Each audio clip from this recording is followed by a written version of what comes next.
안녕하십니까. 오늘도 계속해서 예정론 구절 바른 해석 이어가도록 하겠습니다. 지난번까지 에베소서와 로마서를 모두 마쳤고 오늘은 요한복음으로 들어가도록 하겠습니다. 요한복음에도 예정론자들이 예정론에서 많이 인용하는 구절들이 나오기 때문에 우리가 대표적인 이 신약의 책으로서 이 요한복음을 다시 택해서 여기에 또 한 세네 차례 정도 장들을 보면서 여기에 나오는 예정론 구절들 바른 해석으로 계속 이어가려고 하는 것입니다. 오늘은 그 첫 시간으로 요한복음 6장이 되겠는데요. 순서는 다 똑같습니다. 지난번과 똑같고요. 또 빨간 펜으로 이렇게 그어가면서 말씀을 드리도록 하겠습니다. 다만 오늘 요한복음 6장은 분량이 꽤 많습니다. 본문이 분량이 많다 보니까 또 전반적으로 이제 좀 분량이 많아졌습니다. 그래서 조금 부지런히 이제 나아가는 방향으로 진행을 하도록 하겠습니다. 자, 그럼 목차 지난번과 똑같습니다. 6장의 22절부터 거의 65절까지라고 보시면 되겠습니다. 이 중간을 이렇게 떨어뜨려 놨는데 거의 다라고 보시면 되겠습니다. 꽤 많죠. 세 구절 정도가 되겠습니다. 세 구절이라고 해서 뭐 딱 세 구절은 아니고 이제 부분 한 세 군데의 구절이다 이렇게 보시면 되겠고요.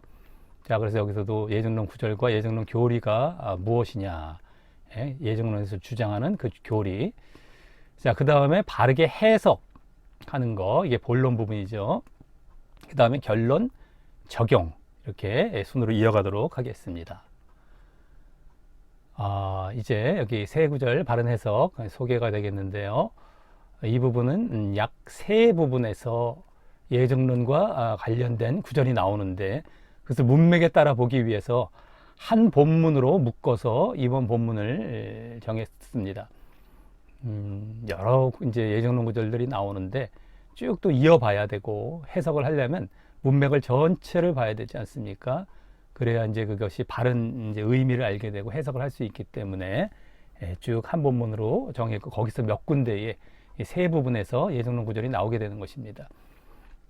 그 세 부분이 물론 비슷한 의미로 나오고 있지만 약간씩 떨어져 있어서 예정론에서 때로는 이것이 쓰이고 때로는 저것이 인용이 되기에 우리는 문맥에 맞추어 그것들 모두를 바르게 해석하며 보려고 하는 것입니다.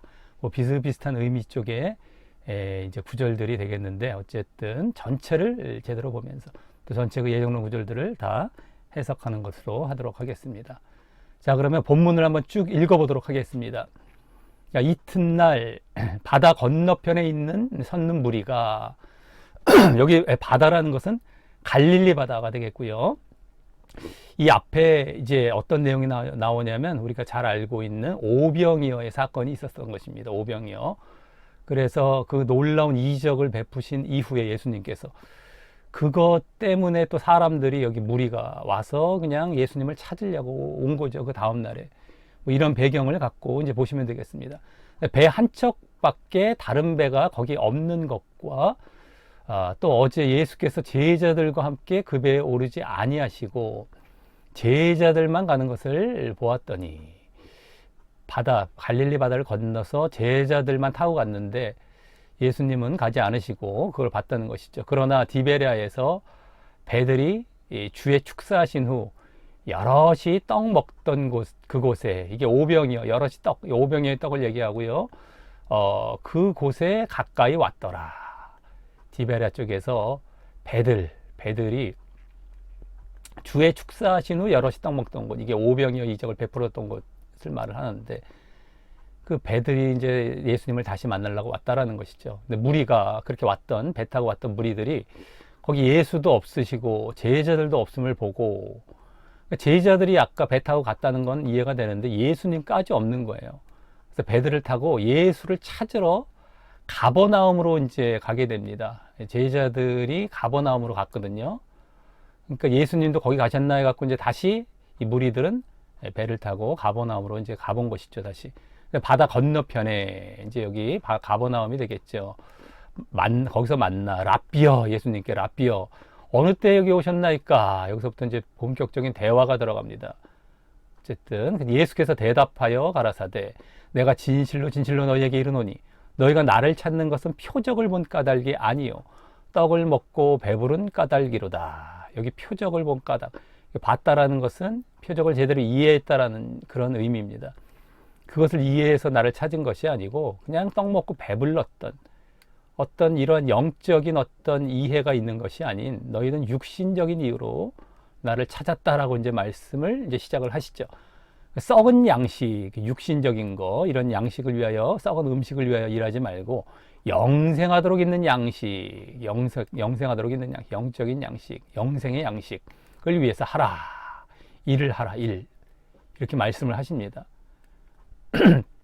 여기에 배부른 까닭, 썩은 양식, 영생하도록 있는 양식, 표적 뭐 이렇게가 연관이 되는데 어쨌든 자, 이 양식은 영생하도록 있는 양식이 되겠죠. 인자가 너희에게 주리니, 예수님께서 너희에게 주리니 인자는 아버지 하나님의 인치신 자니라. 아버지께서 인정하시고 이렇게 주실 수 있는 자다. 예수님을 설명하죠. 저희가 묻되 우리가 어떻게 하여야 하나님의 일을 하오리까? 하나님의 일. 여기 일이란 말씀을 하셨기 때문에 이들은 또 일이란 말을 그대로 받되 하나님의 일처럼 이제 얘기를 하지만 또 이것도 영적인 얘기가 아니라 육신적인 일을 얘기를 하는 겁니다. 어쨌든 이렇게 이 말씀을 이제 듣고서 이들은 이렇게 물어보죠. 영생하도록 있는 양식을 위해서 일을 하라라고 했기 때문에 어떻게 하나님의 일을 합니까? 라고 묻자 예수께서 대답하여 가라사대 하나님의 보내신 자를 믿는 것, 하나님의 보내신 자를 믿는 것, 이거는 예수님이죠. 하나님의 보내신 자가 예수님을 믿는 것이 하나님의 일이니라 라고 이제 그들이 질문했던 하나님의 일에 맞추셔서 대답을 해주신 겁니다. 예수님을 믿어라 라는 겁니다. 이게 아주 포인트가 되죠. 예수님을 믿는 것. 저희가 묻되 그러면 우리로 보고 당신을 믿게, 이게 이제 어느 정도 당신을 믿게 이제 알아듣고 있죠. 당신을 믿게 행하시는 표적이 무엇이니까? 표적을 요구합니다. 표적. 아까 오병이의 표적을 의미들은 모르면서 이 또 다른 표적을 얘기를 하고 있는 거예요. 기록된 바 하늘에서 저희에게 떡을 주어 먹게 하였다 함과 같이, 그러니까 구약의 말씀, 하늘에서 저희에게 떡을 주어 먹게 하였다 함. 이거 뭐가 되겠습니까? 출애굽한 이후에 만나를 내리는 거, 하늘에서 만나의 떡을 내린 걸, 이걸 얘기한 거죠. 같이 우리 조상들은 광야에서 만나를 먹었나이다. 그 얘기를 하고 있죠. 만나. 예수께서 이르시되 내가 진실로 진실로 너희에게 이르노니 하늘에서 내린 떡은 모세가 준 것이 아니라 오직 내 아버지가 하늘에서 내린 참떡을 너희에게 주시나니. 여기는 하늘에서 떡을 내렸다고는 만나로 이제 얘기를 하는데 그것도 모세가 준 것이 아니고 아버지 하나님께서 주신 것이고 이제는 참떡을 말씀하십니다. 참떡. 예수님을 말씀하시는 건데 어쨌든 참떡을 주신다고 얘기하십니다. 하나님의 떡은 하늘에서 내려 세상에게 생명을 주는 것이라. 이게 하늘에서 내린 떡, 하나님의 떡, 이 참떡의 의미가 뭐냐? 생명, 세상에게 생명을 주시는 의미가, 이 참떡의 의미가 있는 것이죠. 저희가 가로되 주여 이 떡을 항상 우리에게 주소서. 생명을 얘기하니까 그냥 이들은 그냥 뭐 항상 우리에게 주셔서 계속해서 잘 먹고 살 수 있도록 정도 이제 이렇게 받아들인 겁니다. 항상 우리에게 주소서. 예수께서 가라사대 내가 곧 생명의 떡이요. 갑자기 예수님이 생명의 떡이라고 말씀하시죠. 이들은 또 다른 어떤 먹을 떡을 생각했는데 예수님께서 당신이 생명의 떡이라고 말씀하시면서 내게 오는 자는 결코 줄이지 아니할 터. 나를 믿는 자는 영원히 목마르지 아니하리라. 줄이지, 굶주리지, 목마르지. 그러니까 이제 계속해서 배에 부를 것이고 이게 생명을 얘기하는 겁니다. 생명 한마디. 이게 영생 쪽인데 영생. 내게 오는 자는 또 나를 믿는 자, 내게 오는 자, 나를 믿는 자 같은 차원에서 말씀하고 있습니다. 나를 믿어라라는 것이 내게 오는 것, 나를 믿는 것 똑같습니다만 어쨌든 믿어서 영생 얻으라라는 거예요. 믿어서 영생 얻으라. 그래서 아까 영생 말씀을 하셨지 않습니까? 영생, 나를 믿어라. 그것을 이제 영생하도록 있는 양식을 위하여 일하라 라고 했는데 그 일을 이들은 하나님의 일이라고 받아쳤었죠. 그래서 이렇게 물어봤었을 때에 그래 영생하도록 하는 있는 그 하나님의 일이 뭐냐? 영생하도록 있는 양식을 위한 일. 그것은 바로 나를 믿는 것이다. 믿음과 영생을 그대로 여기서 이미 말씀을 해 주셨는데 여기 나를 믿으면 생명. 그러니까 여기 줄이지 뭐 목마르지 이게 다 생명을 영생을 말씀하신 거거든요. 이게 다. 자, 그래서 어쨌든 이걸 다시 말씀해 주신 겁니다. 그러나 내가 너희에게 이르기를 너희는 나를 보고도 믿지 아니하는도다. 나를 믿지 아니하는도다. 똑같이 이렇게 말씀하고 계시죠. 믿음에 대해서. 지금 믿음과 영생을 지금 말씀하고 계신 겁니다. 전체 흐름은요. 떡이란 말씀도 하셨지만 결국엔 여기도 생명과 연관된 영생과 연관된 차원의 참떡이라는 것이고 그래서 이제 이 전체 뭐 여러 말씀 15원 말씀을 하신 것 같은데 믿어서 영생 얻으라 이 말씀을 하고 계신 거예요. 자, 그러면서 여기 밑줄 굵게 쳐놓은 데가 다 이제 예정론 구절이 됩니다. 아버지께서 내게 주시는 자는 다 내게로 올 것이요 내게 오는 자는 내가 결코 내어 쫓지 아니하리라. 자, 갑자기 좀 내게 주시는 자라는 말씀을 하시고 내게 올 것 결코 내어 쫓지 아니하리라 이렇게 말씀하십니다. 내가 하늘에서 내려온 것은 내 뜻을 행하려 함이 아니요 나를 보내신 이의 뜻을 행하려 함이니라.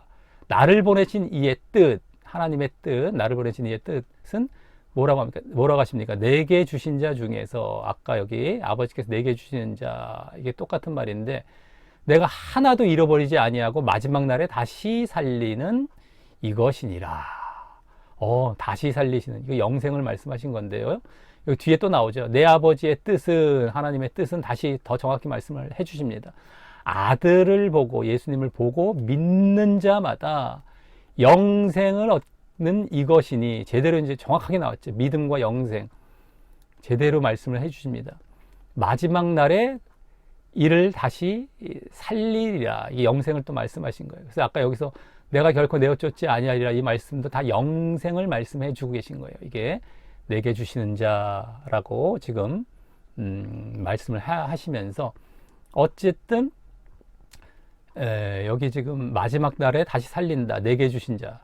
여기도 믿는 자를 이렇게 영생 차원에서 마지막 날에 다시 살리신다.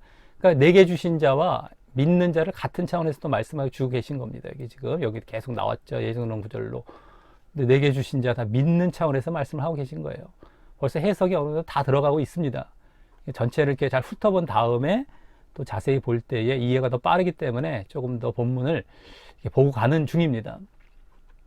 그래야 나중에 문맥도 더 이해가 하기가 쉽기 때문에.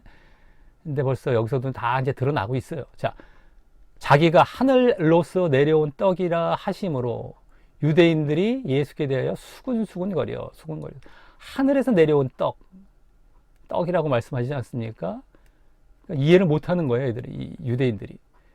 이는 가로되 이는 요셉의 아들 예수가 아니냐? 다 육신적으로 받아들이죠. 그 부모를 우리가 아는데 자기가 지금 어찌하여 하늘로서 내려왔다 하느냐 합니다.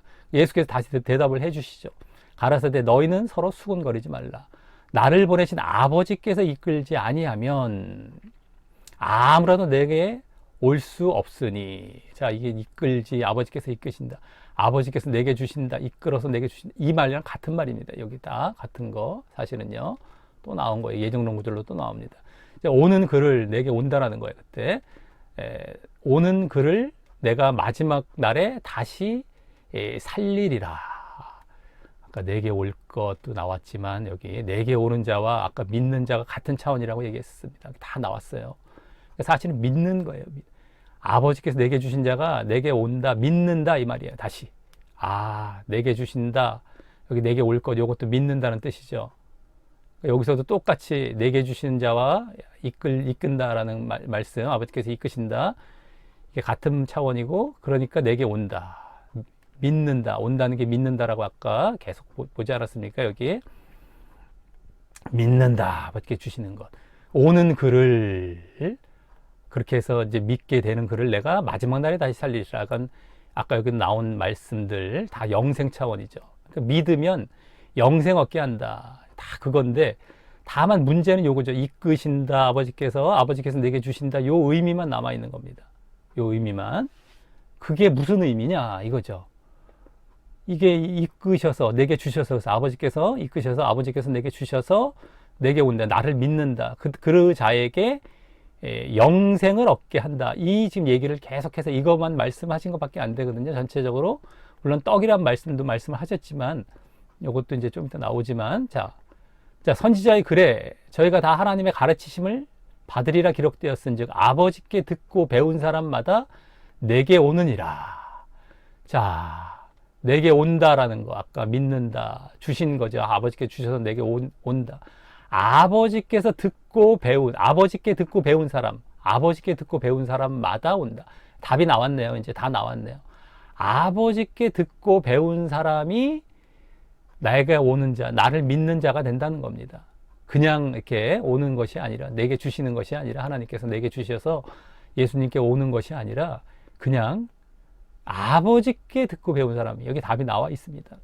자, 좀 이따 더 보도록 하겠고요. 이는 아버지를 본 자가 있다는 것이 아니라 오직 하나님에게서 온 자만 아버지를 보았느니라. 아버지를 본 자가 있다는 것이 아니는 거예요. 아버지께서 봐서 내게로 온다라는 것이 아니라, 그래서 아버지께도 거기서 듣고 배운다는 것이 아니라 오직 하나님에게서 온 자, 이건 예수님입니다. 예수님만 아버지를 보았지 누가 달리 아버지를 봐서 아버지께 배웠다는 얘기가 아니라는 것을 설명해 주신 겁니다. 이게 무슨 뜻일까? 아버지께 듣고 배운 거. 말씀을 어쨌든 예수님의 말씀을 잘 듣고 배웠다는 얘기가 되는데요. 나중에 보겠지만 아버지를 봐서 뭐 듣고 배운 것도 아니고 예수님만 아버지를 보았다는 거예요. 이게 또 예정론이 아닌 것입니다. 벌써 다 드러났는데. 자, 진실로 진실로 너희에게 이르노니 믿는 자는 영생을 가졌나니. 자, 다시 한번 여기 지금 앞에 부분에 계속 말씀하고 있었던 믿음과 영생, 구원을 그대로 또 말씀을 하고 계십니다. 그죠? 다른 거 없어요. 그 다음에 덧붙인 건 이거잖아요. 아까 이거. 누가 오고 누가 아버지께서 주시는지. 이게 여기 배운 사람. 내게로 온다. 요 부분이죠. 요 부분. 그것만 더 추가가 된 것 뿐이지 지금 전체적으로는 믿음과 영생을 말씀하신 겁니다. 나를 믿어라. 내가 생명의 떡이 여기 나오죠. 내가 곧 생명의 떡이라. 이러면서 나를 먹을 때에 생명, 영생을 얻는다. 이런 차원입니다. 떡은 먹는다. 생명은 영생을 얻는다. 여기서 믿음과 영생이 그대로 다 담겨 있는 것이죠. 그래서 이제 말씀을 하십니다. 너희 조상들은 광야에서 만나를 먹었어도 죽었거니와 하늘로서 내려오는 떡이니 이는 내가 나는 하늘로서 내려오는 떡이니 참떡이라고 말씀하셨었죠. 떡도 이게 생명 참떡, 생명을 준다는 차원에서의 참떡이라고 말씀하셨고, 사람으로 하여금 먹고 죽지 아니하게, 이게 영생이지 않습니까? 그래서 하늘로서 내려온 산떡, 나는 하늘에서 내려온 산떡, 참떡, 산떡 다 말씀을 하십니다. 이 떡을 먹으면 이제 먹으라는 말씀을 하시는 겁니다. 왜 그랬을까요? 여기 만나를 먹었던 것과 같은 차원에서 만나를 자꾸 이들은 내세우기 때문에, 모세의 놀라운 이적을 내세우고 먹었던 것. 여기서도 나를 먹어라. 내가 산떡이고 나를 먹어라. 그럼 영생할 것이다. 영생을 또 말씀하십니다. 먹는다는 것은 예수님을 믿는다는 것임을 이제 알 수 있죠. 영생, 아까 믿으면 영생, 똑같은 차원에서 말씀하고 있기 때문에 예수님을 먹는다, 산떡을 먹는다, 하늘에서 내려온 떡을 먹는다는 건 다 믿는다는 것을 말을 하는 겁니다. 영생. 나의 줄 떡은 곧 세상의 생명을 위한 내 살이로다 하시니라. 산떡뿐만 아니라 내 살로도 말씀을 하시는 거예요. 살. 나를 먹어야 되니까 내가 밀가루로 이루어지진 않다 보니까 또 살로 이렇게 먹어야 된다라는 차원까지 또 말씀을 하시는 겁니다만, 세상의 생명이래요. 온 세상.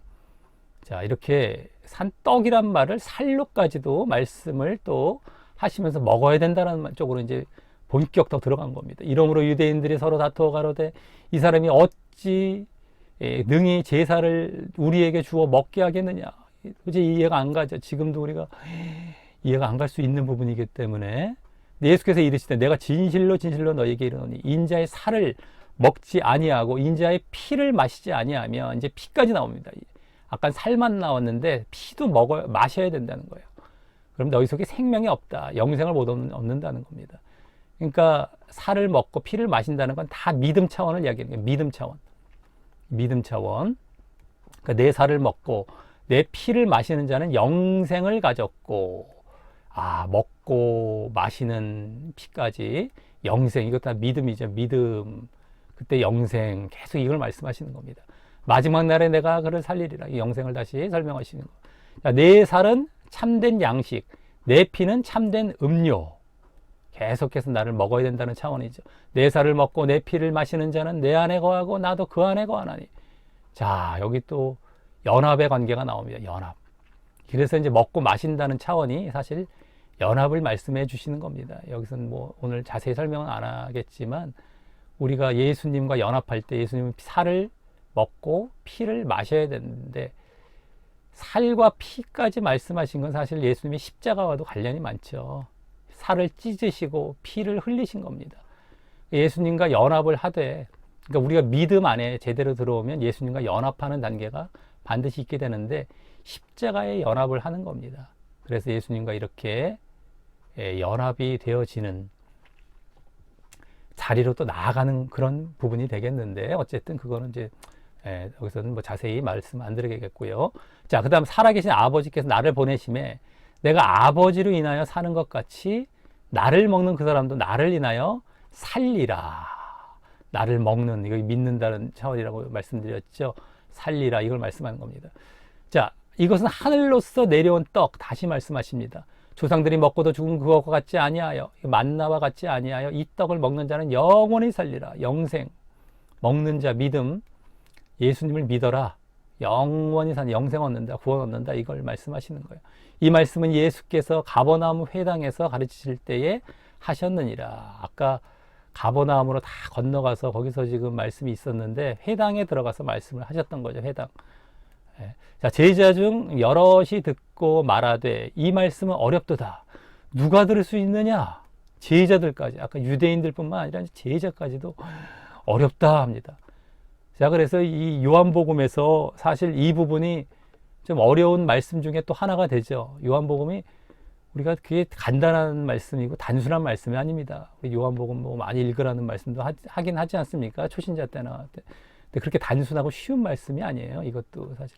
근데 알고 보면 어렵지 않은 말씀이에요. 제가 지금 말씀드리고 있듯이 믿음으로 구원 얻으라, 이 말씀을 하는 거를 지금 여러 배경 가운데 만나와 오병이어 떡, 이런 거 참떡과 연관도 시키고 이러시면서 당신을 먹어야 된다, 마셔야 된다, 살과 피로도 말씀하시고 이런 쪽으로 해서 믿고 영생 얻어라, 이런 걸 지금 말씀하고 계신 것인데, 이들에게는 지금 그런 걸 모르는 상태에서 어렵죠. 자, 예수께서 스스로 제자들이 이 말씀에 대하여 수군거리는 줄 아시고, 제자들마저 가라사대 이 말이 너희에게 걸림이 되느냐? 그러면 너희가 인자의, 예수님의 이전 있던 곳으로 올라가는 것을 볼 것 같으면, 하늘로 올라가는 승천이죠. 승천을 볼 것 같으면 어찌하려느냐? 그러면서 살리는 것은 영이다. 영을 말씀하십니다. 이게 진짜 살리는 것이다. 육은 무익하다. 살리는 거 없다. 육은 무익하다. 죽이는 것밖에 안 되고, 이런 것이죠. 내가 너희에게 이른 말이 영이다. 영적인 말씀이다. 그리고 그래서 생명을 또 얻게 한다. 이런 말씀을 지금 하고 계십니다. 그래서 아까 아버지께 듣고 배운 자마다 할 때 영의 말씀을, 예수님의 영의 말씀을 듣고 배운다는 것과 다 일치가 되는 겁니다. 그런 자가 예수님께 오고 예수님을 믿는 것이 돼서 이제 생명으로 나아가, 영생으로 나아간다, 이런 말씀이 되는 거예요. 자, 그러나 너희 중에 믿지 아니하는 자들이 있느니라. 여기서도 믿음을 또 그대로 말씀하고 계시죠. 믿으라 라고 했던 것이 여기서 그대로 드러납니다. 앞에서 뭘 말씀하셨는지, 누가 믿지 않는 자들이 있느니라, 이게 있는지, 이는 예수께서 믿지 아니하는 자들이 누구며 자기를 팔 자가 누군지, 그래서 이제 뭐 가룟 유다를 비롯해서 이렇게 누군지 처음부터 아심이라. 어쨌든 여기서 중요한 건 믿음 차원에서의 지금 말씀을 하고 계신다는 것이 이제 포인트죠. 자, 또 가라사대 이러함으로 전에 너희에게 말을 하기를 내 아버지께서 오게 하여 주지 아니하시면 누구든지 내게 올 수 없다 하였노라 하시니라. 그래서 전에 아까도 말하기를 요걸 말씀했다고 볼 수 있는데요. 내 아버지께서 오게 하여 주지 아니하시면, 아버지께서 주셔서 내게 오게 하신다. 이거지. 아버지께서 아까 앞에 나왔던 것을 이렇게 통틀어서 말씀하신 겁니다. 다시 아버지께서 주셔서 내게 오게. 그러면 내게 올 수 없다. 아버지께서 오게 하셔서 올 수 있다. 온다는 건 믿는다라는 것이었다라고 말씀을 드렸죠. 그래서 아버지께서 주셔서 오게, 믿게 된다. 근데 아버지께서 어떻게 주신다? 아까 나오지 않았습니까? 여기. 아버지께 듣고 배운 사람마다 아버지의 말씀을 듣고 배워야 되는데, 이게 예수님의 말씀이기도 한 겁니다. 영의 말씀, 영의 말씀. 자, 이제 이 본문을 쭉 읽으면서 어느 정도 해석이 다 끝났어요. 사실은요. 이제 쭉쭉 보면서요. 우리 문맥을 알면서 보기가 더, 알면서 이렇게 전체 이렇게 본문을 보면서 볼 때에 좀 더 이렇게 편하기 때문에 어느 정도 끝났는데 쭉 보겠습니다. 자, 빨리빨리 보겠습니다. 자, 이곳의 세 부분 중 첫째 구절은 37, 39절이고요. 오늘 예정론 구절 여기입니다. 여기. 자, 아버지께서 내게 주시는 자, 이거라는 말과 그와 같은 말이 내게 주시는 자라는 말과 그 뒤에 그 중에 내가 하나도 잃어버리지 아니하고, 여기가 이제 예정론 구절이 됩니다. 요게 오늘 제일 이제 해석에 있어서 제일 이게 힘든다고, 제일 마지막적으로 갈수록 알게 되는 이런 부분이 됩니다. 아버지께서 내게 주시는 자, 내게 주신 자, 이것도 같은 의미고요. 요거랑. 자, 그래서 이걸로 5대 교리 중 2개의 교리를 주장하는데 사용된다. 내게 주셨다라는 말에서는 무조건적 선택 교리를 거의 말을 하죠. 아버지께서 선택해서 주셨다 이거죠. 창세전 선택. 예? 창세전 선택된 자들을 예수님께 주셨다. 이걸 얘기하는 거예요. 무조건적 선택하셔서. 그래서 하나님께서 주시는 사람만이 또 예수님을 믿을 수 있다라던가. 그래서 예, 주셔야만 믿는다. 이거. 뭐 여기서 봤을 때는 그게 맞아 보이죠. 여기 온다는 것도 믿는다라는 걸 아까. 그래 보이지 않습니까? 주셔야만 한다. 근데 이 주신다는 것이 무슨 의미인지를 이들은 볼 생각도 안 하고 그냥 창세전 선택으로 얘기하면서 무조건 주셔야만, 예? 무조건 선택해서 주셔야만 믿는다. 이렇게 얘기를 하는 거죠. 자, 하나님께서 믿음을 그래서 주셔서 예수님을 또 믿는다까지 가는 거예요. 이래서 하나님께서 그냥 여기서부터 주셔야 믿기 때문에 믿음을 주셔야 된다. 아주 말도 안 되는 이런 얘기들을 합니다만, 믿음을 주시는 걸 왜 믿으라고 하십니까? 우리한테 왜 믿으라고 하십니까? 믿음을 주실 건데 그런 과정이 왜 필요합니까? 말도 안 되는 그 교리를 만들어놔서 자꾸 껴 맞추니까 자꾸 그런 얘기들이 나오죠. 자, 또 37절에 내게 오는 자라는 말도, 여기 아까 내게 오는 자, 여기 밑줄 안 걷는 부분인데, 근데 가끔 가다가 이제 이렇게 사용되는 구절들입니다. 그것도 하나님께서 오고자 하는 마음을 주셨다. 자기들 마음대로 할 때는 다 무조건 뭐 엉터리 같이 해석하면서 가르치는 거예요. 내게 오는 자, 내게 오는 자, 오고자 하는 마음을 주셔서 오신다. 요 부분만 딱 잘라서 보면서, 요 부분만 딱 잘라서 마음대로 자기들 마음대로 요리해 가는 겁니다. 말씀을 말도 안 되게. 또 불강력적 은혜, 오고자 하는 마음을 억지로 막 불강력적으로 내가 저항할 수 없어요. 피할 수 없어요. 그렇게 은혜로 오게 하신다. 이런 얘기도 해요. 하여튼 해석도 전혀 엉터리에 전혀 해석이 안 된 상태에 자기들 마음대로 주장하고 마음대로 갖다 쓰는 겁니다. 자, 그리고 39절에 하나도 잃어버리지 않는다. 아까 여기 그렇게 온 자, 내게 주신 자 하나도 잃어버리지 아니한다라는 말에서도 성도의 견인 교리를 주장하는데 거의 사용됩니다. 하나도 잃어버리지 않는다고 했기 때문에. 그죠? 무조건 구원한다라는 거예요. 구원을 잃어버릴 수 없다. 절대로 구원에서 떨어질 수 없다. 내지는 참신자는 타락할 수 없다. 까지 말하면서 그 교리를 말하게 됩니다. 이 타락할 수 없다는 말도 얼마나 성경과 틀릴 뿐더러, 타락할 수 없다라는 거는 뭡니까? 성경에서 말을 한다는 거. 내가 믿음 안에 제대로 들어왔다면 죄 짓고 타락한 길로 나아가지 않는다라는 것이 자기 스스로. 근데 죄 짓고 타락한 모습을 이들은 뭐라고 얘기하냐면, 죄 짓고 타락한 모습을 보일 때 그 사람의 그것은 죄가 아니다. 이 말장난 하잖아요. 타락할 수 없다라고 얘기를 했기 때문에 그 사람이 죄를 졌다 할지라도 그거는 타락할 수 없기 때문에 타락이 아닌 거야. 죄가 아닌 거야. 죄를 졌을 때도. 이렇게 말장난한다는 거예요. 이 말장난하는 겁니다.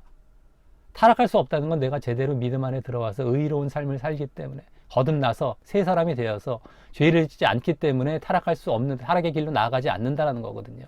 진정한 믿음 안에 들어왔다면은. 근데 그것을 마치 내가 타락을 했을 때라도 그거는 타락이 아니다. 그건 죄가 아니다. 왜? 타락할 수 없다고 얘기했기 때문에 이런 말도 안 되는 주장들을 뭐 이것뿐만 아닙니다. 엄청나게 많이 합니다.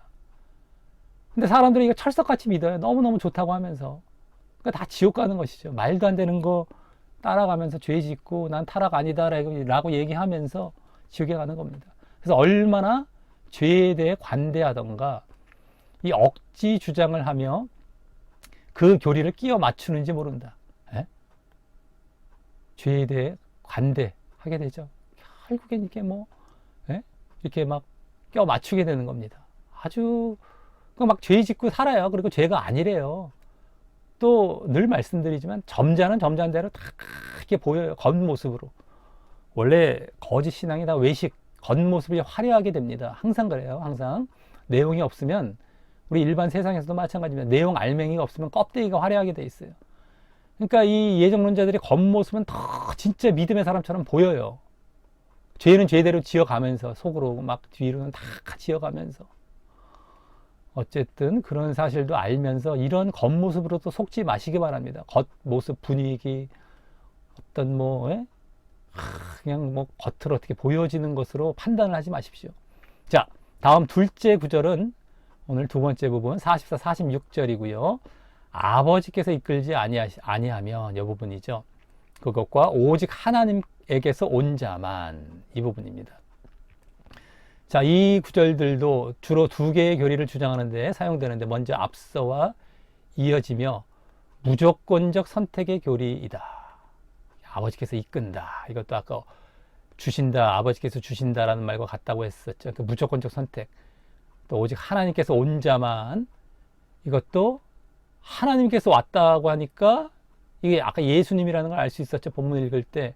근데 일반 사람에게 다 적용을 해서 하나님께서 창세전에 예정해서 그를 오게 하셨다, 주셨다, 뭐 이렇게 얘기를 하면서 이거랑 뭐 같이 보는 거죠. 무조건적 선택, 창세전, 이걸 주장합니다. 이때 인간의 행위가 버림에 있어서, 유기에 있어서는 고려의 대상이 되지만 선택에 있어서는 전혀 그렇지 않다. 행위가, 인간의 행위가 나중에 이제 유기 받는 자들의 심판에 받을 기준은 된다는 거예요. 고려의 대상이 돼요. 심판받을 때, 버림받는 사람들에게 심판받을 때는 행위가 고려의 대상이 되지만 선택에 있어서는 행위에 상관없다는 거예요. 어떤 행위라도 구원받는데 전혀 상관이 없다는 거예요. 이 말도 안 되는, 공평을 무시한 주장을 하죠. 버림받는 자들에게는 어떻게 행위가 고려의 대상이 되는데 선택받는 자들의, 무조건적 선택된 자들에게는 고려의 대상이 안 됩니까? 이렇게 불공평한 게 어디 있습니까? 하나님을 완전히 말도 안 되는 하나님으로 만들어놨다니까요. 예정론에서 주장하는 하나님은 하나님이 아닙니다. 성경에 나오는 하나님이 아니라 다른 신이고 우상이에요. 우상. 다른 우상 숭배를 하고 있고, 그러기 때문에 지옥에 가는 겁니다. 하여튼 말도 안 돼. 이러한 지금 오늘 요한복음 이 부분에, 지금 오늘 여기 부분에는 그들의 주장이 이게 좀 들어가 있습니다. 이런 주장들이 이게 말이나 됩니까? 이게 지금 아까 그 사람의 죄, 그것은 죄가 아니다, 뭐 이런 거. 예? 말도 안 되는 주장들이 이렇게 해요. 이렇게 100%가 모순이에요. 100%가요. 말도 안 되고요. 근데 이거를 사람들이 그렇게 철석같이 믿으면서 그렇게 지옥으로 끌려가고 있는 겁니다. 어처구니가 없어요. 이건 코미디도 아니고 눈 가리고 아웅도 일어나온 게 없습니다. 근데 그걸 철석같이 믿고 있어요. 지금 시대만 그런 게 아닙니다. 100년, 200년 전, 500년 전에도 다 이랬을 것이고, 인간이, 사람이라는 것이 하나님께서 보시는 거예요. 이런 자들, 이런 걸 쫓아가는 자들, 이런 걸 선택해 가는 자들, 이런 걸 따라가는 자들과 정말 진리를 찾고 바른 걸 찾고 따라가는 자들을 매 시대마다 하나님께서 보고 계십니다. 근데 안타깝게도 매 시대마다 이런 말도 안 되는 것을, 코미디 같은 것을 그렇게 쫓아가는 자들이 부지기수로 많다는 거예요. 그리고 부지기수로 지옥 간다는 겁니다. 그 가운데 아주 소수만 구원받아 하나님 나라를 이루는 그 작업을 아마도 이 창세 이래 이 세상이 창조된 이래 지금 하나님께서는 계속 이어가고 계신다고 볼 수 있어요. 너무너무 말도 안 되고 이건 따라갈 수도 없는 거를 그렇게 따라가요. 지금뿐만이 아닙니다. 어느 시대고 어느 장소에서 똑같아요. 자, 그런 사실을 아시고 그럼에도 내가 계속 쫓아가겠다. 뭐 콧방귀 끼고 치 이러면서 쫓아가겠다. 뭐 물론 부지기수로 많죠. 지금도 이거 보면서도 희한해요. 알려줘도 못 나온다니까요. 그 안에서 참 희한합니다. 지금뿐만이 아니에요. 이것도요. 예전에도 마찬가지였을 것이고 참 희한합니다. 그래서 결국 지옥 가요. 참 놀랍죠.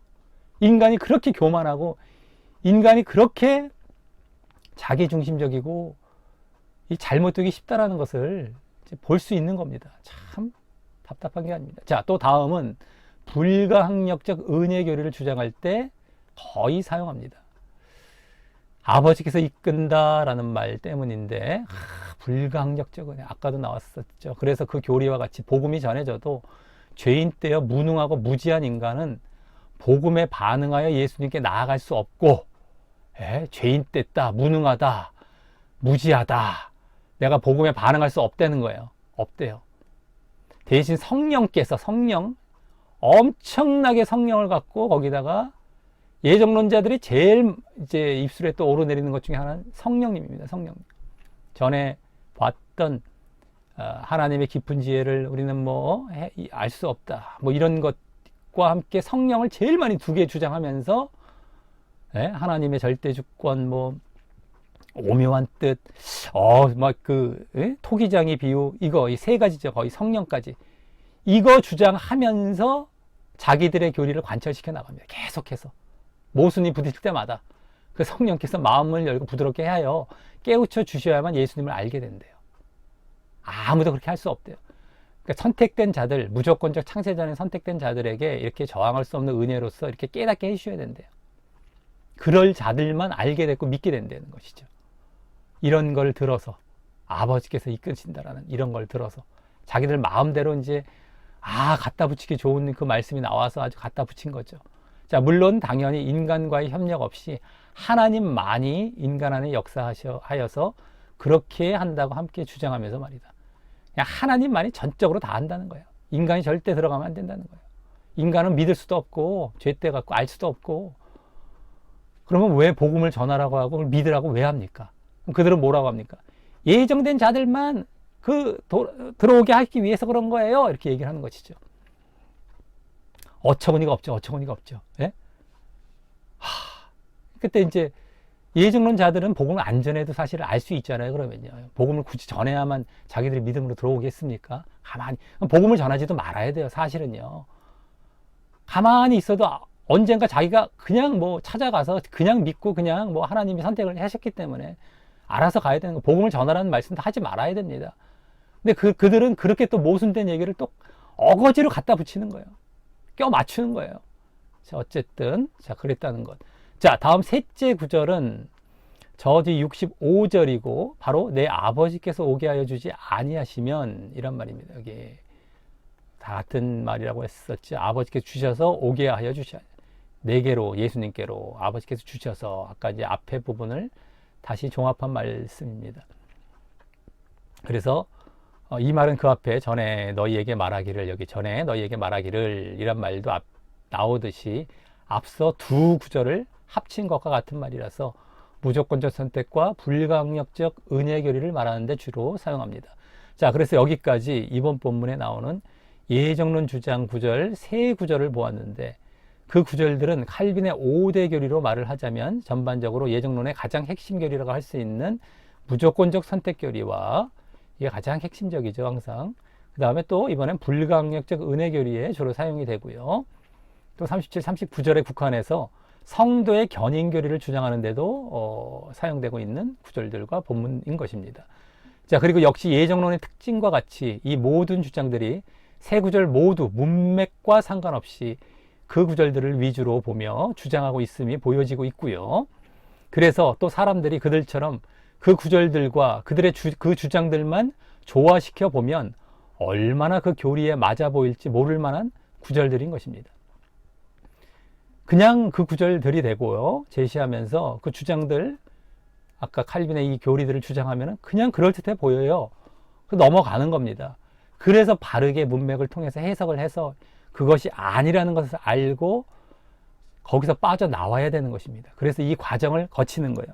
우리가 바르게 해석하는 과정이 없으면 그냥 그들이 말씀을 제시하고 이게 말씀이다, 우리 하나님의 말씀이다, 말씀에서 이렇게 나온다 얘기하면 아무런 대꾸를 못하면서 넘어가게 돼 있습니다. 그리고 또 자기가 그렇게 믿고 싶었던 사람들은 너무 좋으니까 뭐 손해볼 거 없으니까 철석같이 믿게 되는 거예요. 바르게 해석을 분명하게 해서 아, 그게 무슨 의미에서 했던 얘기구나, 이걸 알고 이게 아니구나 라는 걸 철저히 아시고 그들의 잘못도 알고 나도 빠져나와야 되는 것입니다. 자, 이제 들어가겠습니다. 해석.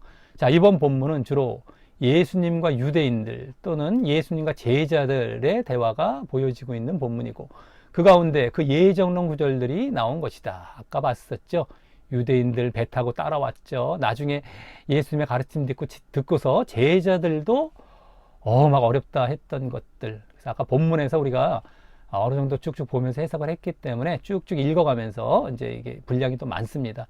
쭉쭉 나아가 보도록 하겠습니다. 자, 그럼 이번 본문에서 그렇게 대화하게 된 배경을 먼저 말하자면 그 모습들은 예수님의 대표적 이적 사건인 오병이어 사건 이후에 보여진 모습이다.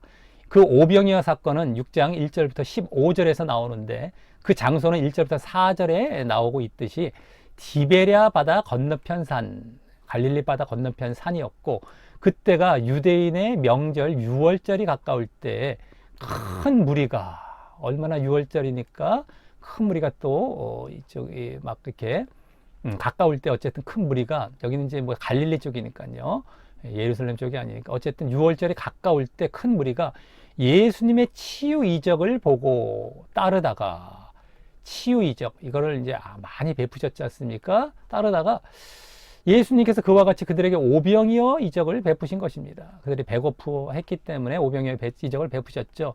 이적도 보이시면서 나중에 이제 결국엔 복음을 전하려고 하셨던 것인데 그때 또 오병이어 이적이 치유 이적뿐만 아니라 이거는 치유 이적은 보편적으로 많이 보이시지만 오병이어 이적은 이런 건 좀 특별한 이적이지 않습니까?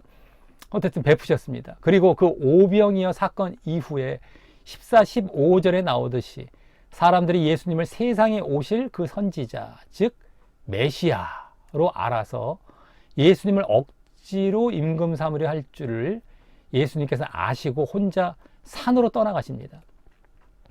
오병이어, 야, 그 메시아다 이거 보면서 임금 삼으려 하자 떠나가십니다. 산으로.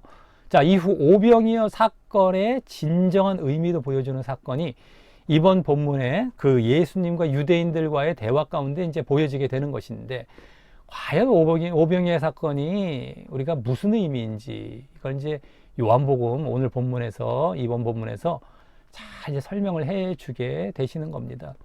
우리가 그 놀라운 사건 이적, 뭐 그냥 오병이어 뭐 잘 알지 않습니까? 근데 그 의미를 요한복음에 나오는데 잘 모를 수가 있었던 것이었겠지만 설명을 해주시는 겁니다. 자, 그 배경은 먼저 16절에서 21절에 나오듯이 제자들이 밤이 되었을 때 배 타고 갈릴리 바다 건너 가버나움이라는 곳으로 가다가, 아까 본문을 볼 때 말씀을 드렸죠. 갈릴리 바다 이렇게 호수가 있으면 주변에 뭐 여러 이제 그 도시들이 있지 않습니까? 그 중에 이제 또 대표적인 도시 가버나움이라는 곳으로 이제 배 타고 또 이렇게 가다가 오병이어 이제 이적 베푼 곳에서 이렇게 뭐 이렇게 됐겠죠. 큰 바람과 파도를 만나게 되고 그때 예수님께서 바다 위로 걸어 배에 오셨고 그렇게 함께 그들이 가려던 가버나움 땅에 이르게 된 배경이다. 제자들만 떠났다가 예수님이 함께 무리를 걸어서 함께 도착하게 됐던 겁니다. 가버나움 땅에. 자, 이후 이번 본문이 시작이 되는데 먼저 22절부터 25절과 같이 그 이튿날 무리들이 아직 오병이어 이적이 있던 곳에서 제자들만 가버나움으로 건너간 줄 알았는데 예수님도 없는 것을 보고 예수님은 산에 올라가셨고 이 오병이어 이적이 있던 곳에 있어야 될 것 같았는데 없어요. 그러니까 배들을 타고 다시 예수님을 찾으러 가버나움으로 건너가 봅니다. 제자들이 갔던 곳으로. 예수님을 거기서 또 만났어요. 결국 랍비여 어느 때 여기 오셨나이까 하고 25절에 나오죠. 이렇게 물으면서 대화가 이제 시작이 되는 겁니다. 그럼 먼저 거기 25절부터 29절까지 1차 대화가 시작이 되는데요. 여기 예수께서 대답하여 가라사대 내가 진실로 진실로 너희에게 이르노니 너희가 나를 찾는 것은 표적을 본 까닭이 아니요 떡을 먹고 배부른 까닭이로다. 썩은 양식을 위하여 일하지 말고 영생하도록 있는 양식을 위하여 하라. 이 양식은 인자가 너희에게 주리니 인자는 아버지의 하나님의 인치신 자니라. 표적을 본 까닭, 여기 이제 나오죠. 표적을 본 까닭, 이것은 표적을, 오병이어 표적을 보고서 예수님이 오신 이유를 이해한 까닭이 아니요, 어떤 영적인 이유와 예수님이 오신 이유를 이해한 까닭이 아니고 그냥 떡을 먹고 배부른 까닭이다 라고 하시면서 이 썩는 양식, 즉 육의 양식, 육족입니다. 육의 양식을 위하여 일하지 말고, 뭐 노력하거나 거기 일하지 말고 영생하도록, 영생, 썩는 것의 반대, 영원히 있는 영생이죠. 어떤 영적인 차원인데, 즉 영생을 위한 영적 양식, 영적인 겁니다. 이걸 위하여 일하라. 이 양식은 내가 너희에게 준다. 나는 아버지 하나님이 인치신 자다 라고 하십니다. 자, 이를 보면 예수님께서 오병이어 이적을 베푸신 것은 사실 단순히 육의 양식을 주시기 위한 것이 아니라 영생의 양식과 그것을 당신께서 주심을 계시하시기 위한 이적이셨던 것이다. 영생을 예수님께서 주신다. 여기 아까 영생하도록 있는 양식을 위하여 일하라 라고 말씀하셨던 것, 내가 준다. 내가 이걸 말씀하셨던 겁니다. 그 무리들이 그 이적을 보고 사실 그것을 깨달아야 했던 것인데 그러지 못하고 있었지만 말입니다. 자, 그래서 그들은 아직도 그 말씀을 육신적 차원에서 받아들여서 우리가 어떻게 하여야 하나님의 일을 하오리까? 라고 묻는다. 여기 나오죠. 우리가 어떻게 해야 하나님의 일을 하오리까? 영생하도록 있는 양식을 위하여 하라, 일하라 라는 말을 하나님의 일을 하라라는 것으로 이들은 받아들이되 그 일들이 복수형 일들입니다. 일들로서 어떤 육신적 차원의 하나님의 일들과 노력을 하는 것으로 묻고 있는 것이었기 때문입니다. 육신적 차원, 하나님의 일, 뭐 이들은 뭐 제사를 잘 드린다던가, 뭐 여러 가지 또 뭐 어떤 봉사를 할까, 뭐 여러 가지 육신적인 하나님의 일을 하는 것 정도, 육신적으로 영생하도록 있는 양식을 위하여 일하라라는 말씀을 이게 그렇게 지금 받아들여서 하나님의 일로 묻고 있습니다. 영생을 위하여, 영생의 양식을 위하여 일하라. 영생하도록 있는 양식, 영생의 양식을 위하여 일하라는 것을 하나님의 일로 해서 어떻게 해야 그렇게 그런 하나님의 일을 하겠습니까? 묻는 거죠. 하지만 예수님께서 그 말을 받아 그들이 그렇게 이해한 하나님의 일이 영적으로 무엇인지 29절에서 분명하고 직접적으로 말씀을 해 주십니다. 바로 하나님의 보내신 자를 믿는 것이라는 것입니다. 하나님의 보내신 자, 예수님이죠. 믿는 것. 그게 하나님의 일이다. 자, 하나님의 보내신 자를 믿는 것. 아까 영생하도록 있는 일, 영생의 양식을 위한 일, 이게 하나님의 보내신 자를 믿는 것이고, 그게 여기 하나님의 일이라는 게 아까 그렇게 의미로 말씀을 받아들이셨잖아요. 예수님께서 영생을 위한 일, 영생을 위한 일, 영생의 양식을 위한 일, 짧게 영생을 위한 일이라고 말씀드리겠습니다. 영생을 위한 일, 이거는 나를 믿는 것이다. 예수님을 믿는 것이다. 믿음과 영생, 이게 그대로 벌써 여기 나오고 있어요. 하나님의 일, 우리는 지금 요 부분만 또 말씀을 잘라봐서 하나님의 일을 하는 것은 다른 거 할 필요 없어. 믿으면 돼. 이렇게 하고 넘어갈 수 있었을지 모르겠는데요.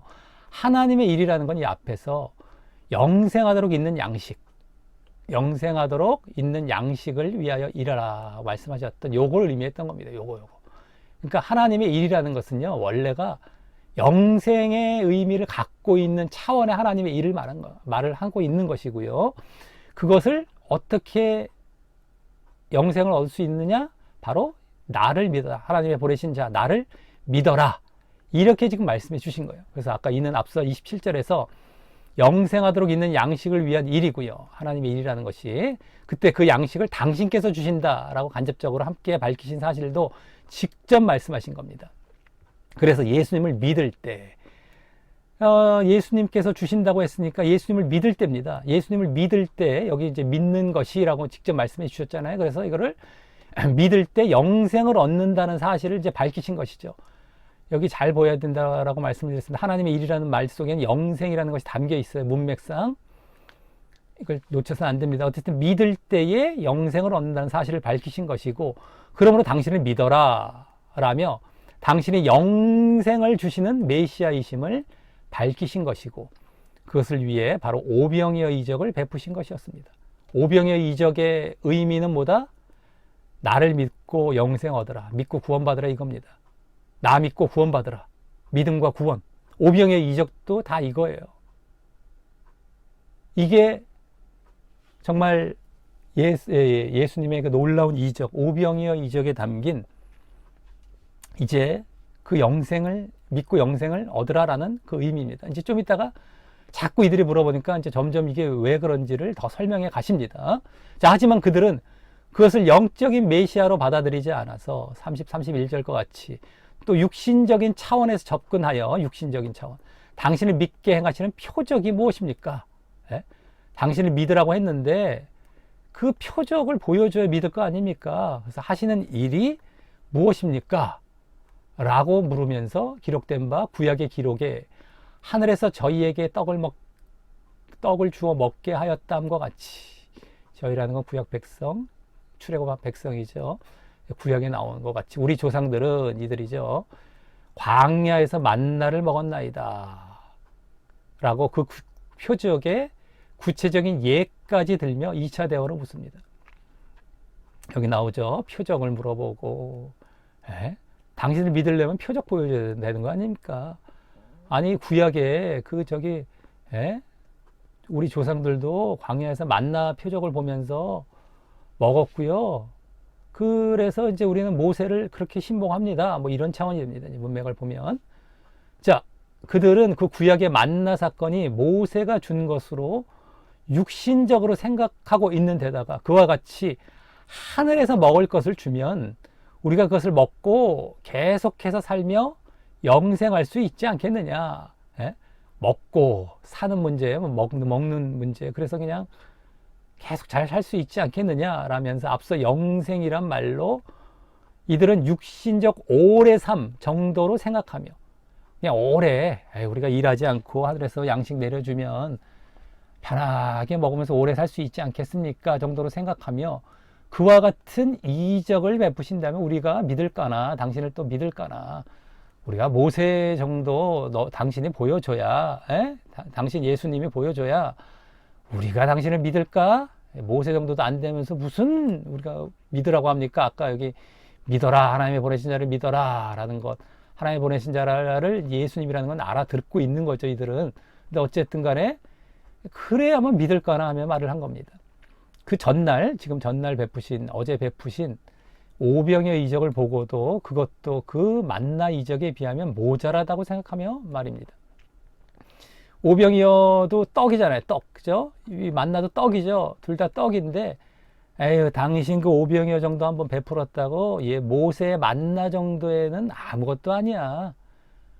우리가 근데 뭐 당신 믿으라고? 이런 거죠. 이런 거.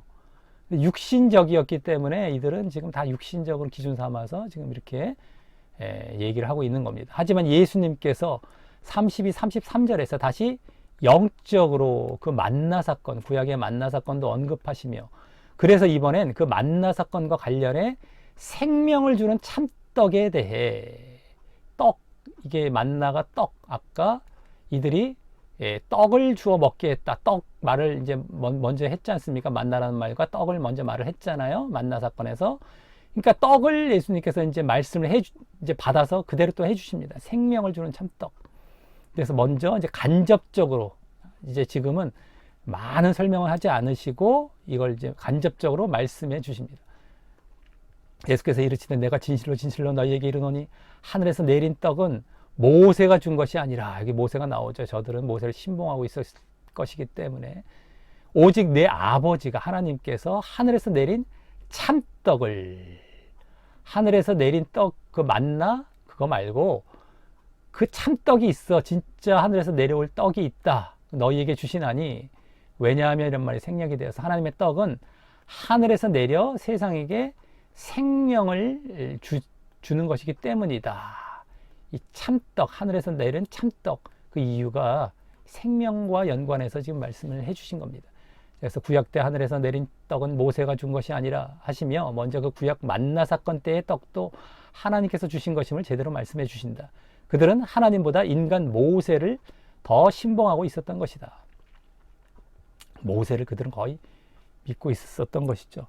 다음, 그래서 오직, 즉 더 정확히 그러나 라고 하며, 내 아버지가 여기 라고 하시며, 또 그 하나님께서 이번에 하늘에서 내린 참떡을 너희에게 주신다라고 하시면서, 그 만나 사건이 하나님께서 하늘로부터의 떡이 아닌 참떡을 주시기 위한 예표 사건이었음을 밝혀주시는 것입니다. 만나 사건 자체가요, 구약에서 저들이 먼저 거론한 만나 사건도 하늘로부터 진정 떡이 내린다, 이걸 위한 예표 사건이다. 하나님께서 이걸 이제 밝혀주시는 것이죠. 다 영적으로 설명을 해주시는 겁니다. 그래서 그 뒤 33절 맨 앞에 왜냐하면 이란 말이 생략이 되어서, 하나님의 떡은 하늘에서 내려 세상에게 생명을 주는 것이기 때문이라며, 하늘에서 내린 참떡이라고 한 이유를 세상에 생명을 주는 것과 관련하여 말씀해 주신 것입니다. 즉 구약 때부터 만나는 단순히 배고픔을 해결해 주시기 위한 것이 아니라, 구약 때부터 그랬어요. 원래 만나라 사건이라는 것이 생명, 즉 더 정확히 영생을 주시기 위한 사건이었던 겁니다. 만나. 그 사건의 실체, 즉 떡이 예표한, 만나의 떡이 예표한 참떡이 이제 하늘로부터 와서 진짜 그와 같이 영생을 주는 길이 열렸다는 것이죠. 이걸 구약에서부터 원래 영생을 주시기 위한 사건이었습니다. 그래서 사람이 떡으로만 살 것이 아니요, 하나님의 입으로부터 나오는 말씀으로 살 것이다 했을 때도 만나 떡을 이제 의미를 하시면서 말씀하시는 것이죠. 그래서 말씀으로 살 것이다, 그때 영생을 얻는다라는 것을 이제 또 말씀하시는 것도 다 이런 겁니다. 영생을 다 의미했던 거예요. 원래부터가요. 이 만나 사건 내서부터 구약에서 이것을 제대로 영적으로 지금 예수님께서 다 이제 해석을 하시고 설명을 해주시고 가르쳐 주고 계시는 것이죠. 참떡이 이제 왔다, 난데 영생을 주는 길이 열렸다, 이제 이 말씀을 이제 그 만나 사건이 예표한 사건 이제 이루어져 가고 있다라는 걸 말씀해 주실 것입니다. 그리고 이제 단순히 유대인뿐만 아니라 세상 모두에게 말입니다. 여기 세상에라고 했어요. 세상. 너희에게만 만나 사건은 그 유대인들, 출애굽한 유대인들만 마치 이렇게 살린 것 같아 보였지만 이젠 세상이다. 모든 세상 사람들에게. 자, 그리고 33절에 내려라는 말이 현재 분사로서, 아까 하늘에서 계속 내리고 있다는 거예요. 현재 분사. 지금도 계속해서 내리고 있고, 이 원어상도 그렇고 이 현재 분사라는 건 이제 계속성을 갖고 있는 말입니다. 그래서 지금도 계속해서 내리고 있어요.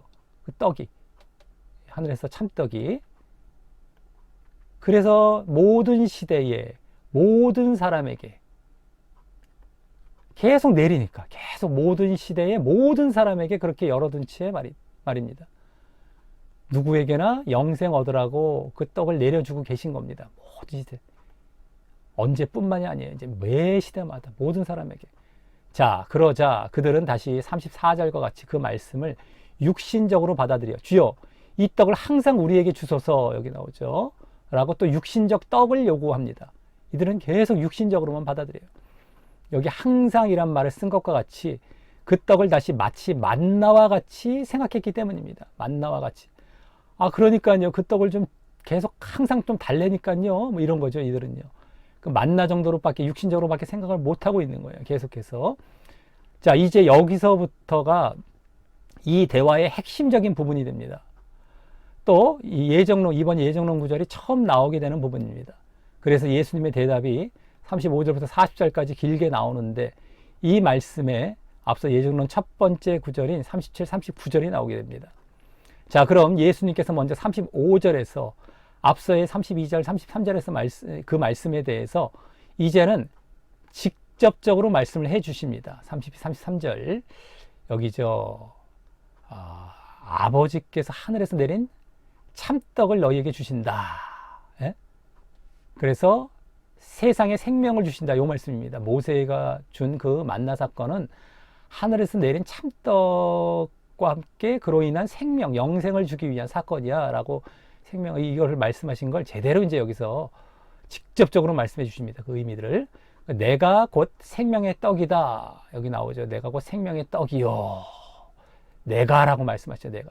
그 떡을 좀 달라니까요 했는데 그 떡을 내가라고 이제 말씀해 주십니다. 생명의 떡이다 하는 것도 그렇고, 다음에 내게 오는 자는 결코 줄이지 않을 것이요. 여기 내게 오는 자, 줄이지, 굶주리지, 배고프지 아니할 것이요. 또 나를 믿는 자는 영원히 목마르지 않을 것이다. 나를 믿는 자는 영원히 목마르지 아니할 것이다. 줄이지, 굶주리지, 목마르지 같은 차원이죠. 둘 다 여기 생명의 떡, 생명을 얻게 한다는 차원에서 말을 하신 것이고, 둘 다 영생을 의미하는 것이 영생 한마디로. 내게 오른 자, 나를 믿는 자. 내가 생명의 떡이라고 말씀을 하시면서 내게 오른 자, 나를 믿는 자. 아, 나를 믿어라. 이 말씀 하신 거예요. 내가 생명의 떡인데 나를 믿으면 생명을 얻는다. 근데 내게 오는 자라고 말씀을 하셨기 때문에 내게 온다라는 것과 믿는다는 것은 같은 차원에서 지금 말씀을 하고 계신 것이었고요. 자, 그래서 여기서 예수님이 바로 생명, 즉 영생을 주시는 분, 메시아라는 사실을 앞서 29절 이후 이번에는 만나 사건과 관련하여 다시 밝히신 것이고요. 자, 29절. 아까 하나님의 일이라고 했을 때 하나님의 일이라는 말 속에 영생, 그죠? 영생이란 말, 영생을 주시는 일이라는 말로 영생이란 말이 담겨 있다고 말씀을 드렸었죠. 믿음은 영생 얻는다. 이 말씀을 아까부터 29절에서부터 하셨던 겁니다. 자, 그랬던 거를 이제는 영생이라는 것을 직접 말씀을 해주고 계시는 거예요. 생명. 다시 밝히신 것이고, 또 그때 당신을 믿으라고 했었습니까? 직접 말씀하셨죠, 아까. 여기서 나를 믿으라라고 또 직접 말씀하고 계십니다. 여기, 나를 믿는 자. 다만 여기서는 거기에 덧붙여 그와 같은 의미로 그 앞에 내게 오라. 내게 오라. 이런 말과 함께 말씀하신 것이다. 그리고 그럴 때 거기에 결코 줄이지 않고 영원히 목마르지 않는, 한마디로 생명과 영생을 얻게 됨을 밝히신 것이다. 그것이 그 말이다. 자, 그래서 믿음과 오는 것 똑같은 차원에서 지금 말씀을 해주신 겁니다. 아까 29절 여기 담겨놨습니다. 나를, 하나님의 보내신 자를 믿는 것, 나를 믿는 것, 하나님의 일, 하나님의 일이라는 게 아까 뭐라고 말씀드렸죠? 영생하도록 있는 양식을 위한 일, 영생을 위한 일, 한마디로 영생이 담겨 있다고 말씀을 드렸습니다. 그 앞에 문맥상. 그러니까 믿음과 영생을 아까 29절부터도 말씀을 해 주셨던 건데, 이제 제대로 여기서 이제 조금씩 더 드러나게 말씀을 해주고 계신 것이죠. 믿음과 생명을 말씀해 주시면서. 내가 생명의 떡이라고 하면서, 무슨 떡이요? 했더니만 나. 그리고 그걸 먹는 것에 대해서는 이제 믿는 것으로 말씀해 주시고 계시는 것이죠. 자, 하지만 예수님은 이어 36절과 같이 그러나 내가 너희더러 너희는 나를 보고도 믿지 않는도다고 하였다고 하십니다. 여기 나오죠. 여기. 그 말씀은 전부터 하셨던가 아니면 최소한 지금 오병이어 이적을 보고도 예수님을 믿지 않는 앞서 26절부터 29절의 모습을 두고 말씀하신 것이다.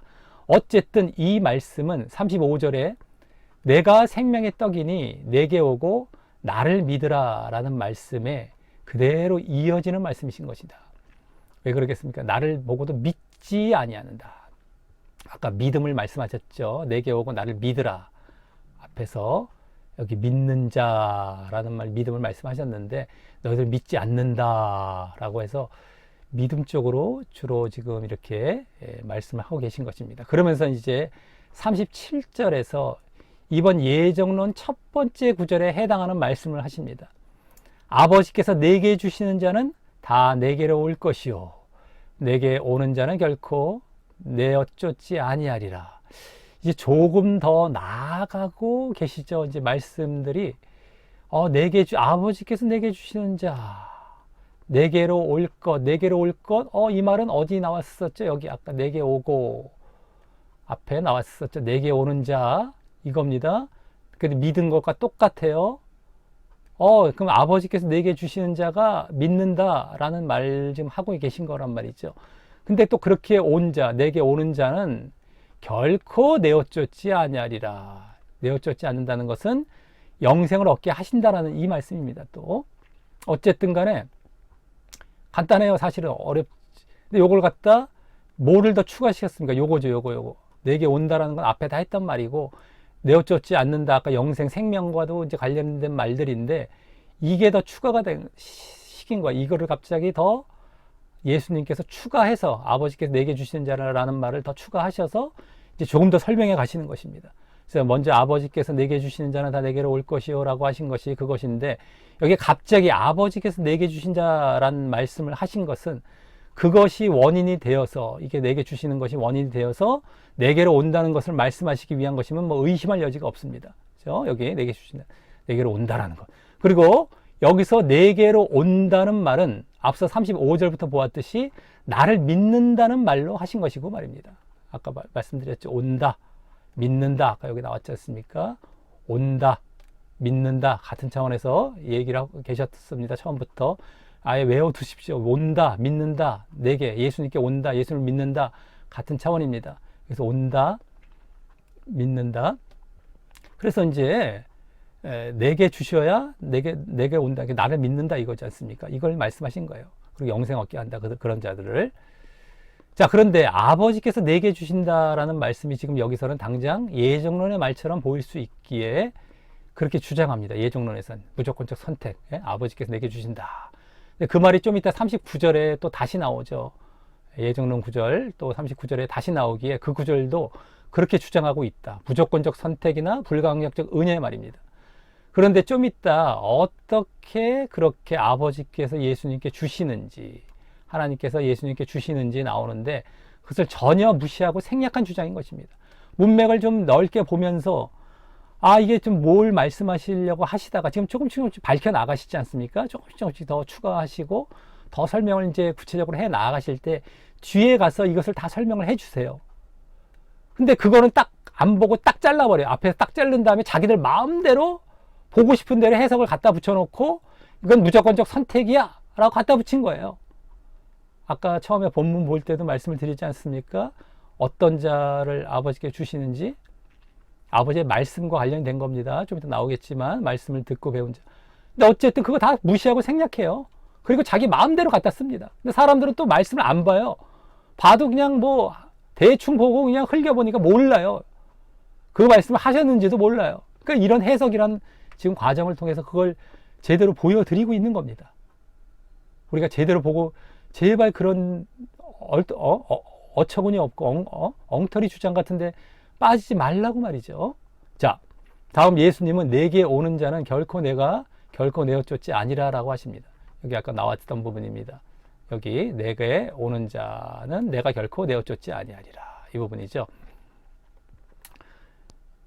이 말씀은 내게 오는 자, 여기는 이제 믿음, 아까 내게 온다라는 거 믿음, 내어 쫓지 아니하리라 결코. 이건 영생 쪽입니다. 믿으면 영생. 또 말씀을 하신 거예요, 사실. 근데 이 말씀은 이제 다음 38절부터 40절까지의 말씀을 하시게 되는 그 시작 말씀입니다. 그곳에 38절부터 40절의 의미는 나를 믿는 자는 믿음, 내가 마지막 날 영생을 분명히 주겠다. 영생, 믿음 구원, 믿음 영생. 이걸 분명히 주겠다. 분명히 믿을 때, 제대로 믿을 때 내가 분명히 그거는 보장하리라 라는 어쨌든 믿을 때 영생, 이거를 이제 의미하는 말씀이 여기 나옵니다. 앞서 계속해서 영생과 생명에 대해 말씀하셨기 때문에 여기서 나를 믿으면 그 영생, 생명과 영생을 분명히 보증할 것이라는 것을 말씀하기 위해서인 것입니다. 나를 믿으면, 이제 믿으면 그 영생을 분명히 보증하실 것. 이것을 말씀하시기 위해서 여기 부분에서 이제 여기서부터 시작을 해서 아까 하반절, 37절 하반절에서부터 시작을 해서 이제 말씀하십니다. 그래서 38절 맨 앞에 왜냐하면 이란 말이 생략이 돼요. 39절까지 해서 왜냐하면 이게 나오죠. 내가 하늘로서 내려온 것은 내 뜻을 행하려 함이 아니요 나를 보내신 이의 뜻을 행하려 함이니라. 이렇게 이렇게 먼저 말씀을 하시면서 아버지의 뜻을 행하려 하기 때문이다. 내가 이렇게 하늘에서 온 것은 내 뜻이 아니다. 이어서 그 나를 보내신 이 즉 아버지 하나님의 뜻은 여기 나오죠. 나를 보내신 이의 뜻 하나님의 뜻은 내게 주신 자 중에서 자 여기가 이제 밑줄 큰 또 예정론 구절이 되죠. 아까 37절에 나온 예정론 말과 똑같습니다. 37절 여기 아버지께서 내게 주시는 자 내게 주신 자 똑같죠. 여기 내게 주신 자 이 말입니다. 그 내게 주신 자 중에서 내가 하나도 잃어버리지 아니하고 하나도 잃어버리지 아니하고 마지막 날에 다시 살리는 이것이니라. 예, 그 말씀을 하십니다. 여기 잃어버린다라는 말은 원어로 더 정확히 멸망시킨다, 파괴시킨다라는 말이고 또 다시 살린다. 여기 잃어버린다라는 게 이제 그런 뜻이고 여기 다시 살리는 이런 말은요. 부활과 영생을 의미하는 말이라서 반드시 그 내게 주신 자들에게 멸망이 아닌 영생을 즉 지옥이 아닌 천국을 주시는 것이 하나님의 뜻임을 말씀하신 것입니다. 아버지의 뜻, 나를 보내신 이의 뜻은 결국에는 뭐다? 그들에게 내게 주신 자 분명하게 영생 주는 거다. 이겁니다. 그래서 그러니까 내게 주신 자는 또 아까 나를 믿는 자와 연관이 되고 있지 않습니까? 나를 믿는 자에게 영생 주는 것. 그래서 지금 이 부분은 계속 믿음과 영생을 계속 말씀하고 계신 것입니다. 자, 그래서 그 사실을 다음 40절에서 다시 한번 더 분명히 말씀해 주신다. 내 아버지의 뜻은 아까 나를 보내신 이의 뜻 했는데 여기서는 아예 더 직접적으로 내 아버지의 뜻이라고 말씀을 하시면서 아들을 보고 믿는 자마다 아들 예수님이죠. 믿는 자라는 말도 직접 하시면서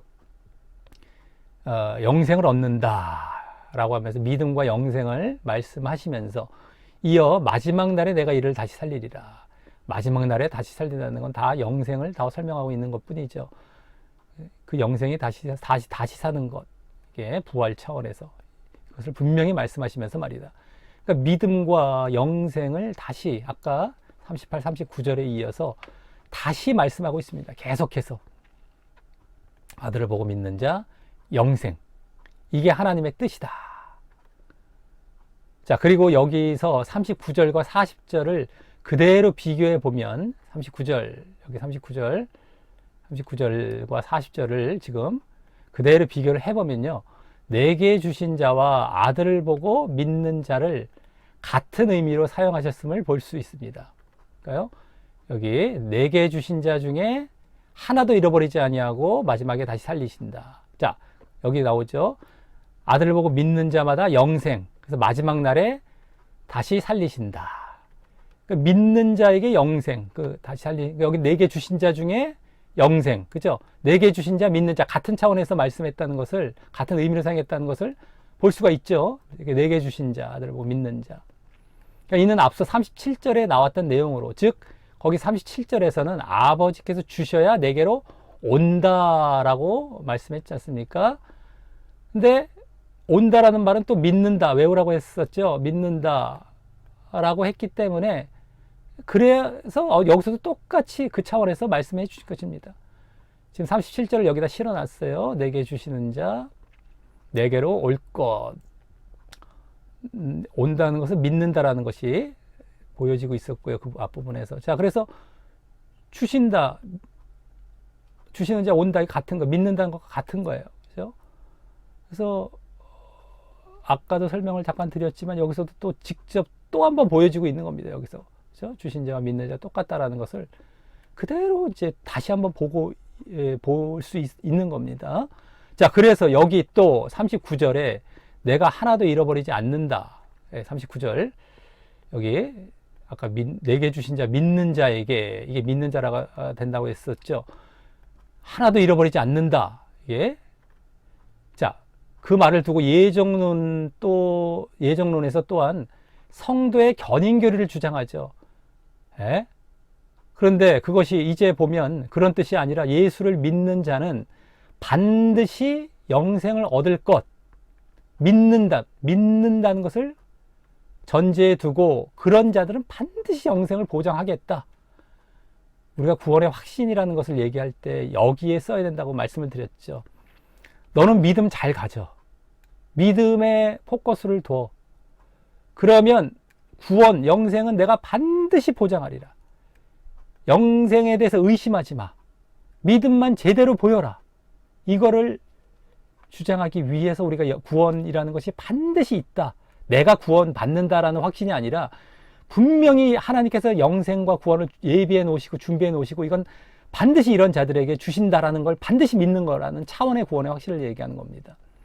그거예요. 여기서도 믿는 자는 영생을 얻을 것이라는 사실을 말하는 것이라서 예정된 자의 영원한 구원, 뭐 한 번 구원은 영원한 구원을 의미하는 것이 아니라 그래서 또 뭐 어떻게 하시든지 그 사람이 잠깐 뭐 타락했을지라도 결코 생명을 잃어버리지 않고 여기 잃어버리지 않고 이런 말씀을 하는 게 아니에요. 또 내게 주셨다 했으니까 또 이거 무조건적 선택으로 봐버렸으니까 창세전 야 창세를 선택한 자 어떻게 해든지 구원해. 어떻게 해든지 구원하셔. 어떻게 해서든지 그들은 이 천국 가게 하셔. 이렇게 봐버리니 이거 내게 주신다라는 것이 믿는다라는 것도 전혀 깨닫지 못하고 지금 믿는 자를 얘기하는 거예요. 이게. 그러니 쿵짝이 딱 들어맞잖아요. 다른 사람들이 보기에는 정말이네. 창세전에 주셔야 주신 것이지. 그러네. 주신 것이고. 그래서 이제 절대 구원을 잃어버리지 않는 것이고. 야, 맞네. 그 예정론 맞네. 그냥 넘어간 거예요. 넘어가는 거예요. 홀딱 넘어갑니다. 믿은 자에게 반드시 구원을 내가 책임지겠다라는 말씀입니다. 이게. 그것이 아니라 그래서 한 번 구원은 영원한 구원 뭐 이런 것이 아니라 믿음을 전제로 믿음이 있는 자가 그와 같이 영생을 보장받을 것을 말하는 것임을 볼 수 있는 것입니다. 해석이 다 되고 있어요. 지금 내게 주시는 자도 이게 뭐 창세전 선택이 아니고 여기 지금 하나도 잃어버리지 않는다는 것도 다 지금 이러한 믿음에 대한 믿는 자들에 대한 구원 보장을 말씀하시는 것이고요. 자, 물론 그 믿음은요 또 한 번 믿은 것을 말하는 것이 아니고요. 내가 한번 영접 기도할 때 믿었어요 하는 그런 믿음 정도를 말씀하시는 것이 아니고요. 그래서 여기 40절에 믿는 이란 단어도 아까 믿는 자 할 때 여기 믿는 이란 말도요. 원어로 현재 분사로서 계속해서 믿고 있는 자를 말하는 겁니다. 믿음은 한 번뿐이 아니에요. 내가 예수님을 믿는다 했을 때 오늘도 믿고 있느냐, 내일도 믿고 있느냐, 어제도 제대로 믿었느냐, 오늘도 마찬가지로 제대로 엉터리가 아니고 제대로입니다.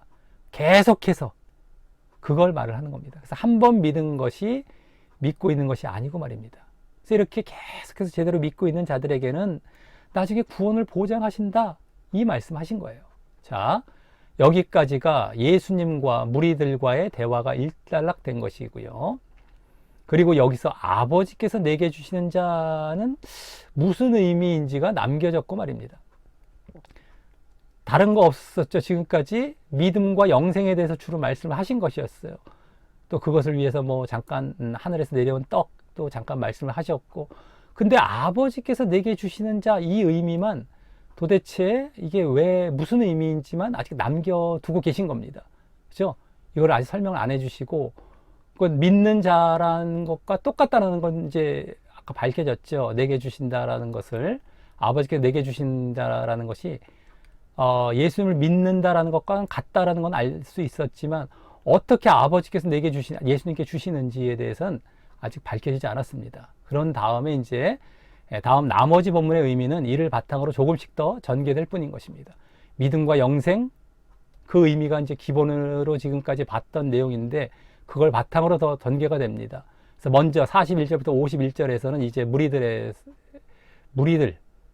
유대인들로 그 대상이 좁혀지면서 아까 무리들 했지만 물론 거의가 유대인 쪽이긴 했지만요. 어쨌든 더 이제 유대인 쪽으로 아예 갑니다. 더 대상이 좁혀지면서 그들이 예수님이 하늘에서 내려온 떡이라는 사실에 대해 아직도 믿지 못하고 단순히 육신적으로 요셉의 아들 예수로 보면서 여기 나오죠. 자기가 하늘로서 내려온 떡이라 하심으로 예수님께서 그렇게 말씀을 하심으로 유대인들이 예수께 대하여 수군거려 가로되 이는 요셉의 아들 예수가 아니냐? 에? 육신적으로 그 불평을 하자. 그 부모를 우리가 아는데 자기가 지금 어찌 하늘로서 내려왔다고 하느냐? 그죠? 부모도 알고 요셉, 마리아를 다 아는데 무슨 얘기냐? 이거 지금 하늘로 내려왔다는 것. 그죠? 그렇게 불평을 하자 예수님께서 대답을 하시면서 예수님께서 다시 영적으로 가르치십니다. 영적으로 가르치시는데 이때 두 번째 예정론 구절이 나오고 앞서 첫 번째 구절의 의미도 보여줍니다. 이 부분입니다. 아버지께서 내게 주시는 자, 이게 이제 여기서 밝혀지게 됩니다. 남겨져 있었죠. 이것만 의미가 무슨 의미인지. 자, 예수께서 대답하여 가라사대 너희는 서로 수군거리지 말라. 그래서 여기 43절에서 수군거리지 말라라고 하시며 44, 46절에서 두 번째 예정론 구절을 말씀하시며 내게 주신 자, 아까 내게 주신 자 이게 남겨져 있는데 요 의미도 이제 밝혀주십니다. 자, 먼저 44절은 나를 보내신 아버지께서 이끌지 아니하면 이라는 말이 두 번째 예정론 구절인데요. 이 말은 앞서 아버지께서 내게 주신이란 말을 달리 말씀하신 것이죠. 그렇죠? 아버지께서 이끌어 주지 아니하시면 내게 주지 아니하시면 딱 같은 말이에요. 나를 보내신 아버지께서 이끌지 아니하시면 내게 주신 그걸 달리 이렇게 말씀해 주신 것이고 말씀하신 것이고요. 다만 여기서는 그 다음과 같이 아무라도 내게 올 수 없다. 아무라도 내게 올 수 없다. 라는까지 말씀을 하시며 그 사실을 더 강하게 말씀하신 것입니다. 올 수 없다. 아무라도. 주실 때 오신다. 아까도 다 말씀하셨던 그 얘기입니다. 그래서 그렇게 하여 다음 오는 그를 여기 오는 그를 그래서 온 자를 온 그 그를 마지막 날에 다시 살리리라 라는 아까 영생을 주신다는 말씀을 그대로 이제 하신 것이고요. 하지만 여기서는 이제 그와 함께 45, 46절과 같이 어떤 사람이 아버지께 이끌림 받고 아버지께서 주신 사람이 되어서 이끌림 뭐 주신 거 다 같은 말이라고 했었죠. 아버지께 이끌림 받던가 아버지께서 주셨다는 것과 다 같은 말이에요. 근데 어떤 사람이 그렇게 되는지 그래서 아버지께 오게 되는지 예수님께 오게 되는 것이죠. 이제 정확히 예수님께 오게 되는지 드디어 더 열어서 말씀해 주신다. 당시 성경 말씀인 구약 말씀에 이미 나와 있는 사실로 말씀을 해 주시는데 그래서 선지자의 글에 저희가 다 하나님의 가르치심을 받으리라 기록되었다. 여기 나오죠. 선지자의 글에 저희가 다 하나님의 가르치심을 받으리라 기록되었은즉 선지자의 글 이사야부터 이렇게 쭉 말라기까지 선지자 글 구약에 거기에 뭐라고 나왔다고요? 저희가 다 하나님의 가르치심을 받으리라 라는 것이 기록이 되었다. 이 부분을 인용하신 겁니다. 그 말은요. 구약 이사야 선지자 또 예레미야 31장 이사야 54장 13절 내 모든 자녀는 여호와의 교훈을 받을 것이니 자 여기 저희가 다 하나님의 가르치심을 받으리라. 이 가르치심이라는 게 뭐 교훈이란 말이기도 하고 가르침 똑같죠. 교훈 여호와의 교훈을 받을 것이라.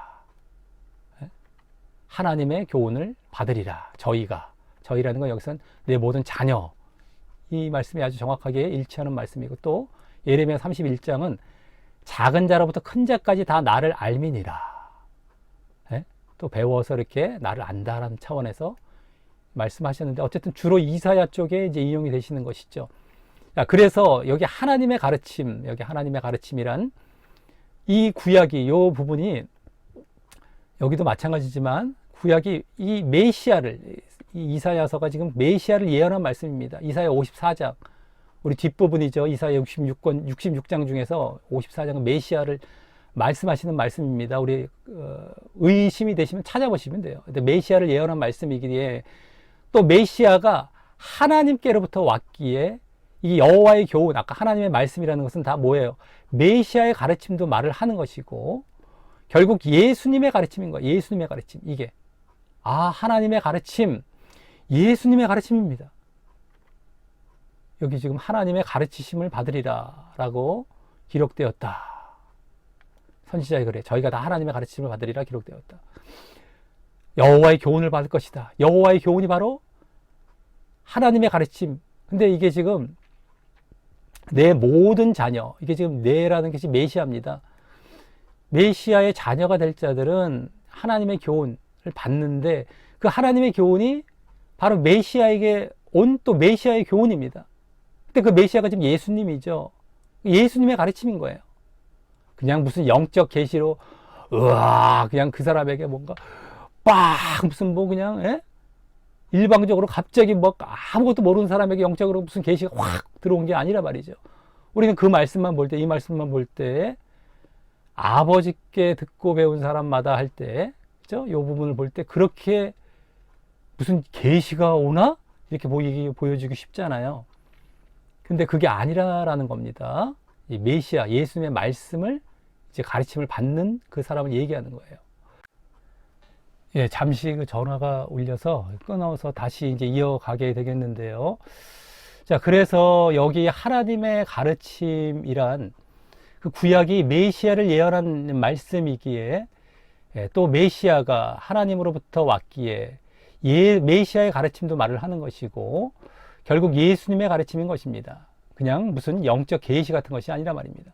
그래서 46절에서는 이는 아버지를 본 자가 있다는 것이 아니라 오직 하나님에게서 온 자, 즉 예수님만 아버지를 보았다라고 말씀하신 것입니다. 여기 46절 이는 아버지를 본 자가 있다는 것이 아니라 오직 하나님에게서 온 자만 아버지를 보았느니라. 여기 나오죠. 아버지를 봐서 듣고 배웠다는 것을 얘기하는 것이 아니라는 말씀을 해주시는 겁니다. 그래서 오직 하나님께서 온 자만 아버지를 봤지 아무나 아버지를 본 자가 있는 것이 아니다. 이 말씀을 설명해 주고 계시죠. 그래서 여기 하나님에게서 온 자는 왜 예수님입니까? 지금 이 예수님만 아버지를 보았다라고 말씀하신 거란 말이에요. 오직 하나님에게서 온 자, 즉 예수님만 아버지를 본 자가 있다라는 것이 아니라 오직 하나님께서 온 자만 하나님 아버지를 보았어요. 예수님만이죠, 예수님만. 그러니까 누가 아버지를 봐서 아버지께 듣고 배웠던 것이 아니다라는 것을 설명해 주고 계신 겁니다. 근데 여기 하나님에게서 온 자가 왜 예수님일까요? 지금 계속 하늘로서 온 떡이라고 당신을 말씀하고 계셨기 때문이고요. 또 다른 그냥 사람을 말을 하면 그 앞의 말과 모순이 되기에 문맥상 아주 당연한 것입니다. 그냥 사람을 말을 했다, 어떤 사람을 말을 했다라고 한다면 여기 지금 아버지께 듣고 배운 사람마다 온다. 지금 그런데 여기 그냥 사람은 봐서 뭐 듣고 배운다. 그래서 말이 안 되죠. 문맥에 말이 안 돼요. 그래서 아주 하늘로서 온 떡, 여기 지금 하나님에게서 온 자, 하나님에게서 온 자, 여기 지금 말씀하지 않았습니까? 하나님에서 온 자, 아버지께로 하늘에서 온 떡. 그러니까 분명히 이게 예수님만 얘기하는 거예요. 예수님만 아버지를 봤지, 아버지를 봐서 아버지께 듣고 배운 사람이 아니다. 그러기에 그 말을 또 예정론적으로 해석한 것도 완전 잘못된 것입니다. 이게 지금 하나님께서 온 자, 무조건적 선택해갖고 선택이 되어서 이제 딱 하나님께로부터 온 자 이걸 얘기하는 것이 아니에요. 그건 예수님을 말씀하신 겁니다. 예수님을 지금 이것도 지금 해석이 되고 있고요. 그리고 그렇게 아버지께 듣고 배운 사람마다, 즉 당신의 가르침을 듣고 배운 자마다 바로 내게로 온다 라고 하셔서요. 듣고 배운 자, 듣고 배운 사람, 당신의 가르침을 듣고 배운 자마다, 이게 아버지께 듣고 배운 자라는 것을 예수님의 가르침을 듣고 배운 자라는 것으로 알았었죠. 지금 아까 위에서 여기 그런 자가 내게로 온다라는 거예요. 그러한 자가 바로 아버지께서 이끄시는 자이고 아버지께서 주신 자가 되는 것입니다. 이끈다, 주신다 같은 말이라고 했어요. 그러니까 내게로 온다. 지금 여기 아버지께 듣고 배운 자마다 내게로 내게로 온다. 여기 지금 말씀했죠. 여기 내게로 온다. 듣고 사람. 자, 여기 중간에 뭐가 생략이 됐습니까? 내게 주신 자라는 것이 아까 주신다, 이끄신다, 여기 이끈다, 이 부분이잖아요. 이 부분. 이끄실 때 온다라고 했었단 말이죠. 요 이끈다는 것은 지금 생략을 하고 어떤 자가 이끌림 받아 오게 되는지를 말씀을 하신 거예요. 아버지께 듣고 배운 사람마다 이끌림 받아서 온다. 또 이끌림 받는 요 부분은 여기 생략이 되어 있는 것 뿐이죠. 예? 여기 부분이. 그래서 지금 그겁니다. 예수님의 가르침을 듣고 배운 자가 아버지께서 이끄시는 자, 아버지께서 주시는 자가 되고, 그래서 내게로 온다라는 것이죠.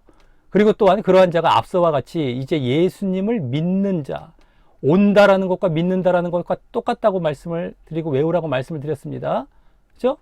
자가 되는 것이다. 그래서 지금까지 이 말씀을 정리해 보면 예수님의 가르침을 듣고 배운 자가 하나님께서 이끄시고 주시는 자가 되어서 예수님의 가르침 듣고 배운 자, 이게 이제 포인트가 되죠. 그때 하나님께서 이끄시고 주시는 자가 됩니다. 그래서 예수님께 또 와요. 예수님께 와요. 이제 드디어. 그럼 예수님 오는 건 믿는 자 똑같단 말이죠. 예수를 믿는다라는 거예요. 그래서 예수님의 말씀을 제대로 듣고 배운 자가 이렇게 아버지께서 이끌어 주셔서 예수님을 믿게 된다는 말입니다. 온다라는 걸 믿는다는 거지거든요.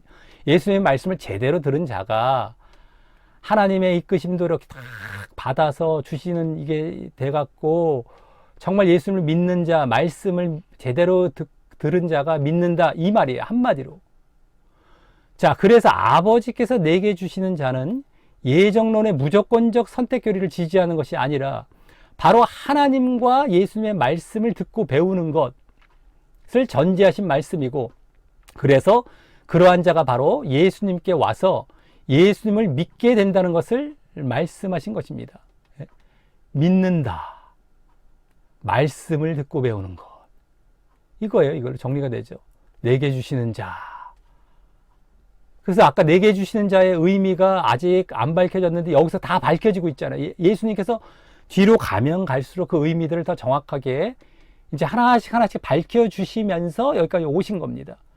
여기까지 다 밝혀주셨어요. 누가 믿는지. 아버지께 주시는 자가 믿는데 그 자는 딴 사람이 아니라 하나님과 예수님의 말씀을 듣고 배우는 자. 이거일 뿐이에요. 그러니까 제대로 안 보고 예정론에서 무조건적 선택을 갖고 주장하고 있었으니 자기들이 그냥 마음대로 껴맞춰서 말씀을 제대로 안 보고 말이죠. 얼마나 이게 어처구니 없는 일입니까? 자, 그래서 다음 47절은 다시 믿는 자라는 말을 분명히 쓰고 있고 그 사람이 영생을 갖는다고도 다시 말씀을 하시는데요.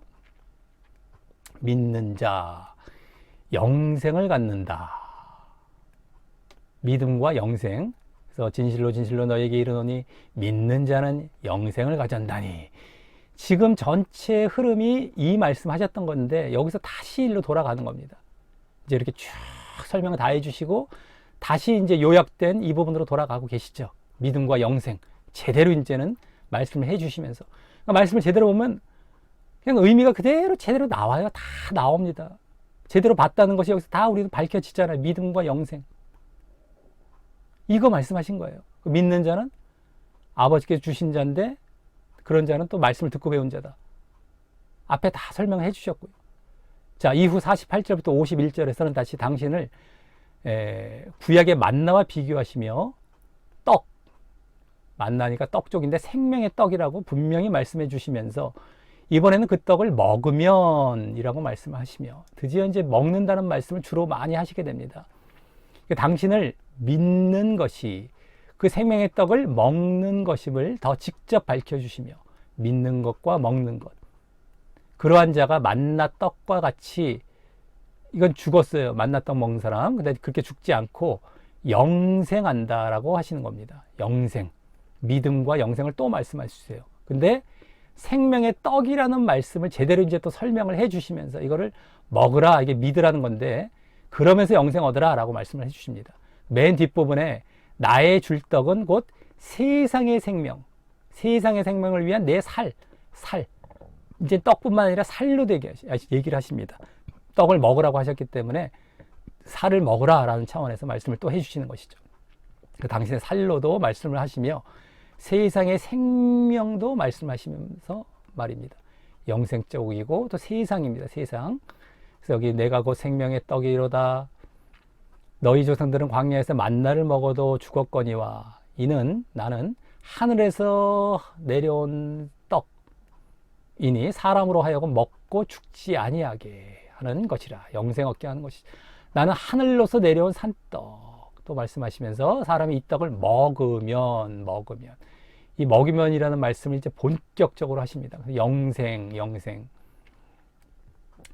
근데 여기 지금 먹으면 영생. 아까는 뭐라고 말씀하셨죠? 여기 바로 앞절에서 믿으면 영생. 그러다 보니까 먹는다는 것이 바로 믿는다는 것을 말씀하셨구나. 그대로 알 수 있죠. 먹는다는 것이 믿는다는 겁니다. 그리고 나의 줄 떡은 그 세상의 생명을 위한, 여기 생명 또 말씀하시고 세상까지 내 살로도 말씀하십니다. 살. 그래서 먹는다는 것, 이게 이제 뒤에도 나오지만 연합관계로 이제 또 가면서 믿음을 연합관계로 설명하시는 이 시작이 되겠습니다. 자, 다음 52절부터 59절은 유대인들이 서로 다투며 다시 육신적으로 어떻게 그 살을 또 먹느냐.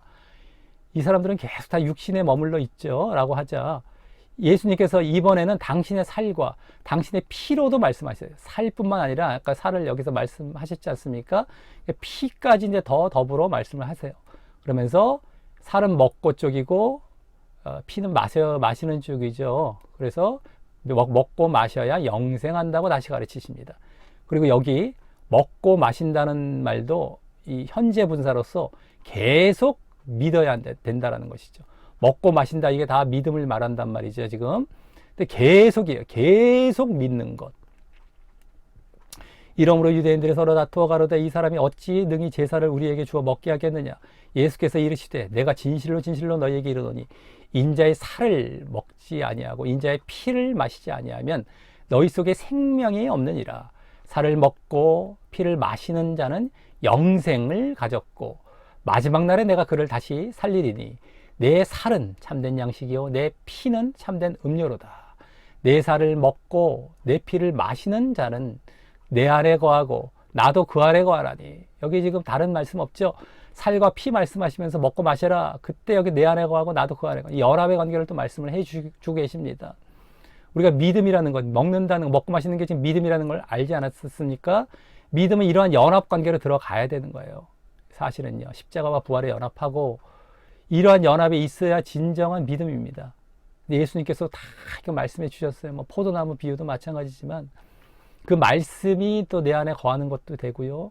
그래서 말씀대로 순종해 갑니다. 십자가와 부활에 연합해서 이런 것이 되는데 이게 다 먹고 마신다는 말씀으로 또 연합의 관계까지 나아간 믿음의 또 심오한 차원이죠. 우리는 이제 다른 성경들을 다 보면서 이걸 알아가고 제대로 믿어 가야 되는 겁니다. 어쨌든 간에 지금 여기서 뭐 그렇게 많이 할 상황은 아니지만, 자, 그 다음에 살아계신 아버지께서 나를 보내심에 내가 아버지로 인하여 사는 것 같이 나를 먹는 그 사람도 나를 인하여 살리라. 다시 영생, 먹는 것, 믿음과 영생. 그래서 먹고 마시라. 그러면 생명은 영생 얻는다. 계속 그 말씀 하시는데, 먹고 마시는 것, 그 믿음을 그렇게 말씀하시는 거예요. 먹고 마시는 것. 내 살과 피로. 아까는 떡으로 갔다가 살과 피까지 나아갔죠. 근데 다 마찬가지로 뭘 말씀하신다? 믿음과 영생이에요, 결국엔요. 자, 이것은 하늘로서 내려온 떡이라고 다시 또 떡도 말씀하십니다. 살과 피로 갔다가 또 떡으로 다시 왔다가 조상들이 먹고도 죽은 그것 만나와 같지 아니하여 이 떡을 먹는 자는, 당신을 먹는 자는 살과 피를 먹고 하시는 자는 영원히 살려 영생을 또 말씀하시지 않습니까? 그러니까 다 다른 거 없어요. 믿음과 영생 계속 말씀하시는 겁니다. 왜요? 아까 여기 앞에서도 믿으면 영생, 믿음과 영생. 아까 다시 요약하면서 일로 돌아왔잖아요. 믿음과 영생으로. 그거 다시 한번 계속 반복하신 겁니다. 계속. 하늘에서 내려온 떡, 살과 피로 당신을 비유하시면서 먹으라. 그러면 영생 얻는다. 이거로 다시 그냥 주신 것밖에 없습니다. 자, 이후 60절부터 65절은 이번엔 제자들 중 여럿 또 이제 유대인들뿐만 아니라 제자들까지 이 말씀이 어렵다고 불평을 하자 예수님께서 그들 중에서도 육신의 눈으로 보기에 그러셨을 텐데 이 말이 너희에게 걸림이 되느냐라고 하시며 그러면 당신의 승천을 볼 것 같으면 어쩌겠냐 하시며 이제 그들과 유대인들의 문제라고 할 수 있었던 제자들과 유대인들의 문제가 뭡니까? 문제.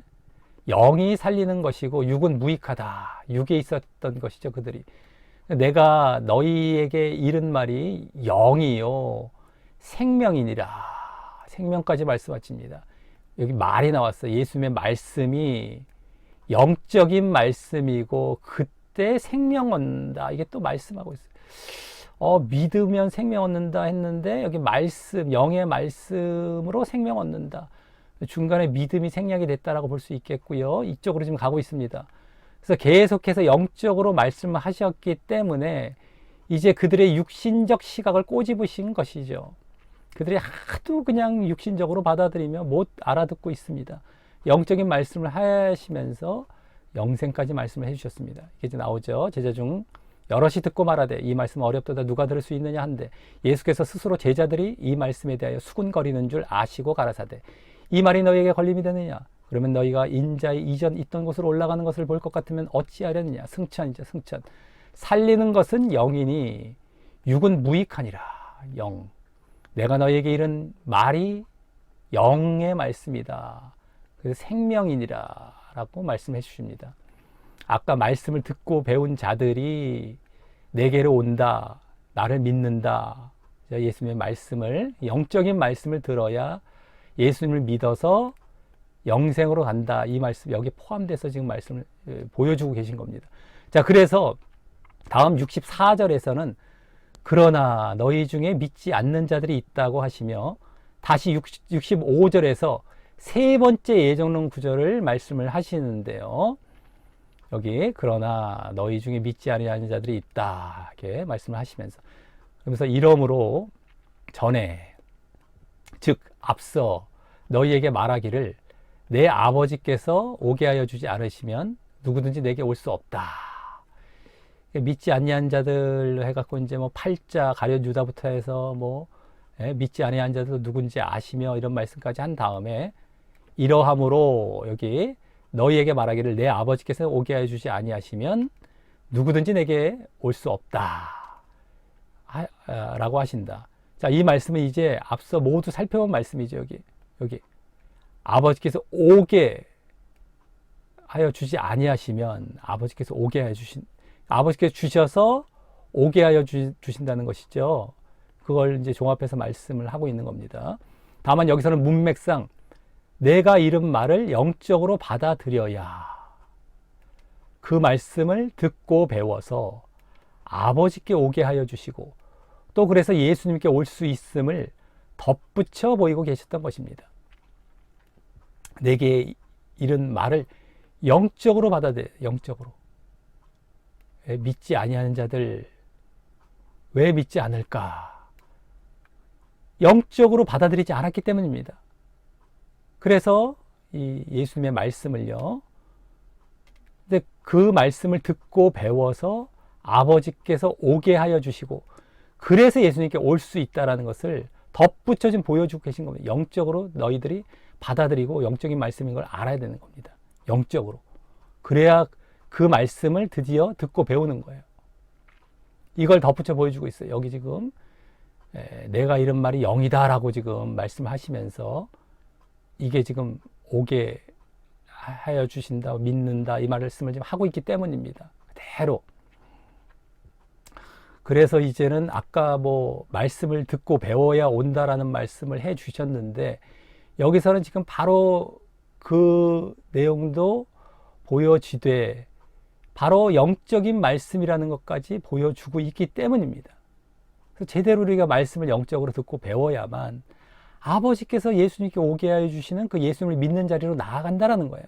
우리가 말씀을 대충 뭐 흘겨 듣고 대충 보고 영적으로 보지 아니하고 이러면은 우리도 말씀을 봐도 믿음이 생기질 않습니다. 그런 원리예요. 똑같습니다. 예? 아버지께서 우리가 영적으로 말씀을 들었을 때에 이끌어 주세요. 영적으로 이끌어 주시고 예수님께 주신다. 예수님께 오게 하신다. 예수님을 믿는 자리로 인도하시는 겁니다. 그래서 우리가 믿어서 영생 얻는 자리로 나아가는 것이에요. 이게 이제 여기까지 봤을 때 더 이제 전체적으로 보여진 것이죠. 자, 이 결론으로 들어가겠습니다. 자, 이렇게 해서 이번에는 조금 많은 본문을 보며 그 중에 나오는 예정론 구절들을 바르게 해석했고 또 그 가운데 예수님께서 말씀하시는 바른 의미도 알게 되는 시간을 가졌습니다. 오늘 뭐 다른 것보다도 믿으면 영생 얻는다. 믿음과 구원 말씀하신 거예요. 그죠? 그 가운데 아버지께서 내게 주시는 자 말씀을 듣고 배워야 그렇게 믿고 영생 얻는다. 이것이 들어가 있던 것이고 그 믿음을 얘기하기 위해서 뭐예요? 믿는다는 말을 떡으로도 말씀하시고 살과 피로도 말씀하셨죠. 먹고 마신다. 떡과 살과 피를 먹고 마신다. 라는 차원으로도 믿음 차원에서 말씀하신 것뿐이고 그거밖에 없습니다. 그게 영적인 또 말씀이었던 것이었어요. 근데 그들은 못 알아듣고 있었죠. 어쨌든 오병이어의 이적도 다 그런 차원에서 말씀하신 일으키신 이적이시고 그 의미들을 알려주신 것입니다. 자, 그래서 먼저 이번에 그 세 부분의 구절들이 전혀 예정론과 상관이 없다는 사실을 알며 예정론에서 절대 벗어나시길 바란다. 전혀 상관이 없죠. 믿는다는 것, 믿음, 믿는 자들, 그 말씀을 듣고 배운 자들, 이것에 다 관련된 내용이었고 그들에게 영생을 주신다. 여기에 다 해당하는 그러한 말씀들이지 창세전에 예정해 놓으셨고 뭐 그런 자들을 불강력적으로 또 뭐 이끄셔서 뭐 성도의 견인까지 나아가는 이 말씀한 게 아닙니다. 자, 무조건적 선택도 없고 믿게 하시는 불강력적 은혜도 없으며 또 견인받아 한 번 구원은 영원한 구원도 없던 것이었습니다. 자, 그럼 이제 적용으로 들어가겠습니다. 이번 본문을 통해 보았듯이 예수님은 예정론과 정반대인 세상 모두를 위한 생명의 떡으로 오신 데다가 예정론에서는 예정된 자들만 위해서 오셨다고 얘기하지 않습니까? 세상 모두예요. 세상 모두. 오늘 계속 봤었죠. 자, 우리가 육적인 것에 매이지 않고 영적이 되어야 그래서 그럴 때 하나님의 말씀을 제대로 듣고 배우게 돼요. 그죠? 네? 세상 모두를 위한 건데 영적이 되었을 때 우리가 말씀을 제대로 듣고 배웁니다. 그럴 때 아버지께서 이끄셔서 예수님께 오게 하시고 예수님께 주신 바 됩니다.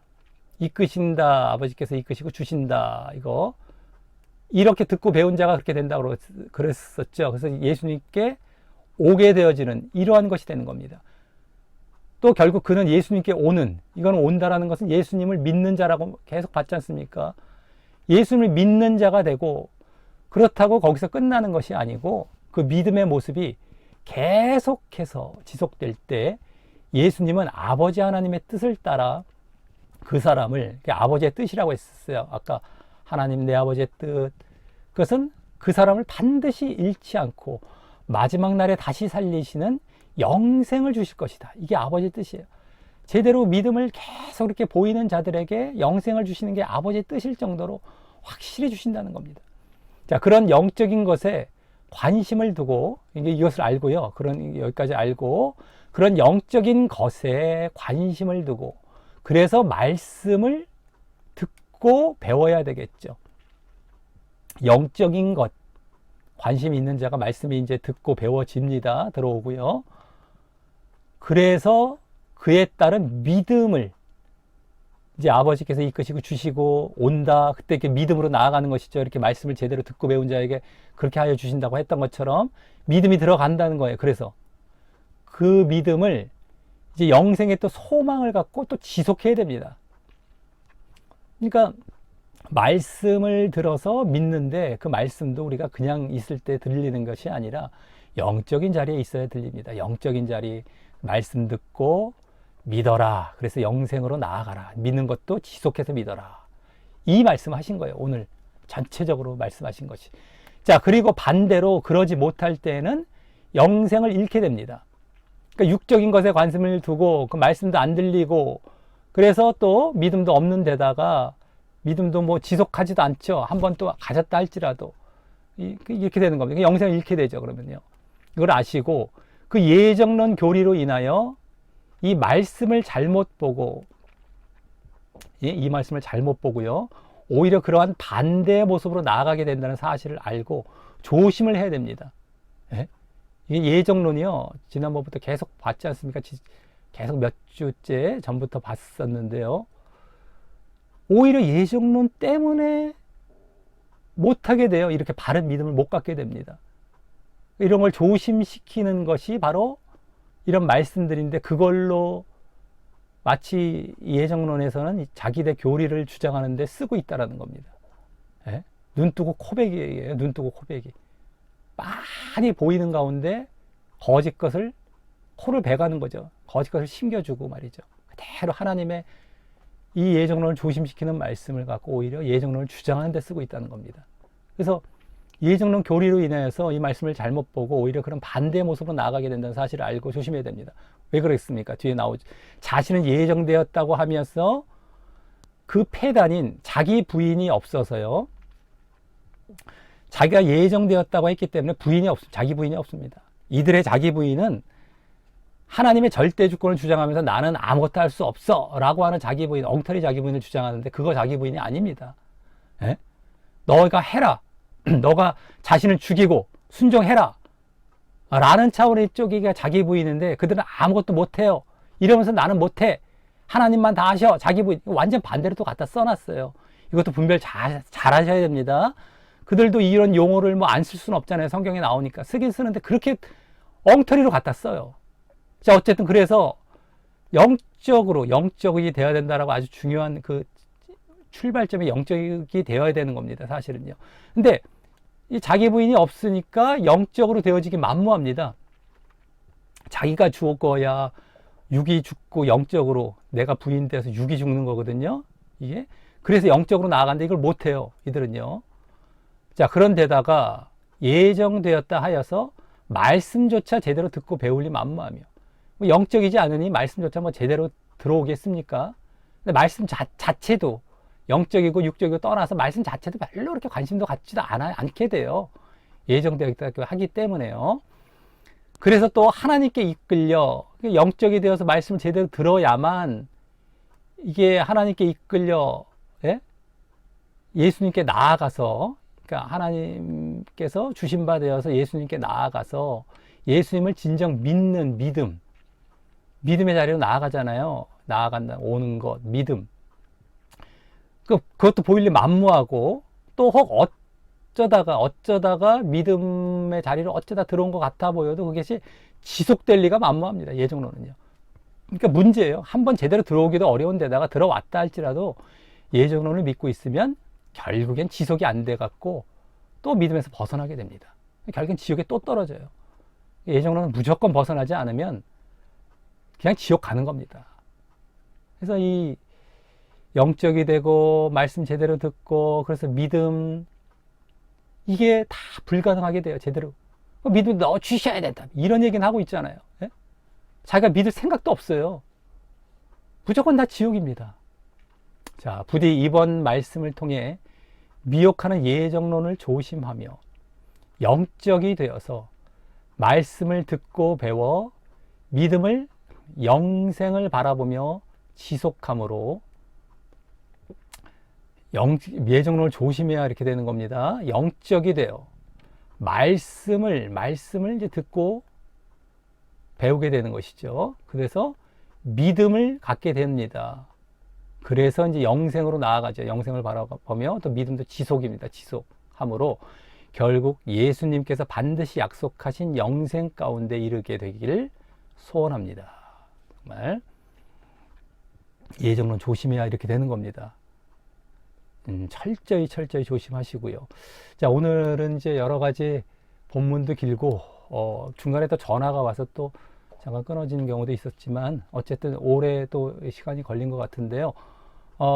이 말씀 사실은 오늘 뭐 결론부나 이런 적용에 나오는 이런 말씀 한 거지 않습니까? 영적이 되고 말씀 제대로 들어서 제대로 믿고 영생으로 나아가라 이 말씀 하신 것인데, 이 말씀 되게 뭐 지금까지 뭐 어렵게 보고 이거 뭐 대충 이제 뭐 알지도 못하고 넘어가며 또 오히려 거기서 예정론에서 주장하는 구절들에 막 넘어갔을 가능성이 높습니다. 아마 제발 이제 오늘 이 말씀을 통하여서 이 해석을 통하여서 빠져나오시고 정말 우리가 이런 모습들 보이면서 정말 구원으로 잘 가시길 정말 바라겠습니다. 오늘도 같이 따라와 주셔서 이제 수고 많으셨고요. 혹시라도 한번 봤을 때 이해가 안 되면 또 반복해서 보시기 바라겠습니다. 자, 그래서 확실하게 이해를 하시고 또 찾아보세요. 자꾸 말씀이 이해가 안 되면 또 읽어보고 말씀 본문도 읽어보고 그럼 분명히 이런 결론을 얻게 되실 겁니다. 자, 그래서 분명하게 바른 믿음으로 이제 구원으로 영생으로 나아가시기를 바라겠습니다. 모든 시간 하나님께서 함께 하시고 이끌어 주신 데 대해서 하나님께 영광을 돌립니다. 이상 마치겠습니다.